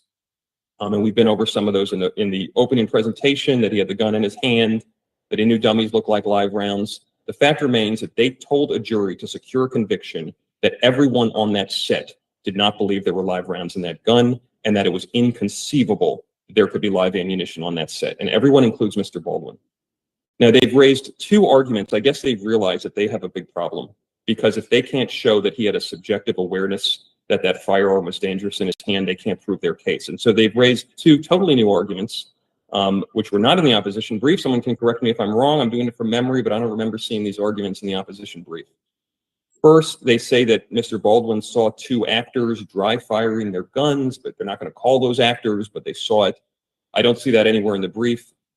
Second, they say that it's not true that you need a live round. In certain circumstances, a blank could kill someone because there could be an obstruction in the barrel and it could go off. But no one contends, Your Honor, that he thought there was a substantial risk that that gun contained blanks, because as everybody knows, and I'm sure the court is very familiar after sitting through the Gutierrez trial, they look completely different than dummy rounds. Dummy rounds are the ones that look like live rounds. Blanks look totally different. And I'm not aware the state has ever contended that Mr. Baldwin was aware of a substantial risk that Mr. Halls or Ms. Gutierrez loaded blanks into that gun, which looked totally different. It's not even remotely realistic that that was a risk after two professionals loaded the gun, that they accidentally loaded it with blanks. So that is an argument that the state just made up at argument. They didn't even include it in their written briefs, and it's completely preposterous in light of the reality of what blanks look like. It's an argument to try to get past a dispositive motion that doesn't actually have any weight. I would just add that I think they would have a huge problem with the foreseeability element if their theory was that he foresaw that there could have been obstruction that could have injured somebody, but actually what happened was totally different, and so he's guilty. I don't think they could satisfy foreseeability, but at any rate, the argument's waived, and it's factually ludicrous given that these things look different. There's no way he could have had a subjective awareness that there was a risk they were putting blanks into that gun. Ms. Morrissey referred to the SAG guidelines, and they say we have these prophylactic rules under the SAG guidelines because, there's some chance of live ammunition. And so you can never say there's no chance. Again, let's assume she's right about all that. I don't want to get into whether she's right about the purpose of the SAG guidelines. The standard is not no chance. The standard is a substantial risk. You heard it again. They can't argue substantial risk. They can't argue subjective awareness of a substantial risk. They would have charged second-degree murder if they thought they could argue it. So they moved the goalpost. And they've moved the goalpost to, well, we can't say there's no chance. I mean, there's always some 0.0001% chance of anything happening. But that's way far away from the element of this offense, which is substantial risk. She doesn't argue that properly because she can't argue that. She changed the goalpost. I heard her say something about the second-degree murder. Well, you're just wrong about that. Mountains of case law say you're wrong. There was no case law cited. There was no logical reason given. Second-degree murder in this state requires a substantial probability. If the state could allege that Mr. Baldwin thought there was a substantial probability that there was live ammunition in the gun and it could satisfy all the other elements, that would be a different story. But what we're saying is they haven't even alleged a substantial risk. There's a big delta between strong possibility and substantial risk. And if they can't even allege that, then it's not involuntary manslaughter. It's an accident for which he's not criminally liable. I heard Ms. Morrissey say that there's a plethora of case law that says you can't do a full and font motion in these circumstances. There's not. They don't cite it. They just keep saying there's a plethora of case law. Moreta stands for the exact opposite proposition. It says generally they're not going to be successful. We have no truck with that. Of course, generally, the prosecutors are going to be able to get intent to the jury. But this is an extraordinary case where they're charging somebody with an accident based on a movie prop when they told another jury that everyone thought it didn't have live bullets in it. This is an unusual case. And Moreta would have had one sentence of analysis if the rule was you can't succeed on a full and font motion on a question of intent. It didn't. It went very carefully through the allegations, and there was an attached affidavit, and it went very carefully through all that and said, okay, the state has enough here to prove the case. So they're wrong about that. And finally, As Morrissey says, I know why the defense didn't cite Serna because they're scared of it. I mean, it's an unpublished, non-precedential decision that alternatively applies a test that the Court of Appeals rejected in 2 published decisions. Okay, so it's not controlling. It does alternatively apply the correct standard, which is what the undisputed of facts allow the state to prove. And I mean, it was just a case with completely different facts. She said it's exactly the same thing. It's not. One of the facts disputed in that case, which was a vehicular case, a reckless driving case, was whether the defendant had accelerated at an unreasonable rate right before she hit the pedestrian. That was an actual factual dispute that goes to recklessness, and that could be dispositive. In this case, the state does not claim that he had a subjective awareness of a substantial risk that the firearm contained live ammunition. It's not disputed. For everything that Ms. Morrissey just said, they are not disputing that. She was candid. She did not sit here and say they can dispute that. There's a reason she didn't. They know they can't prove that.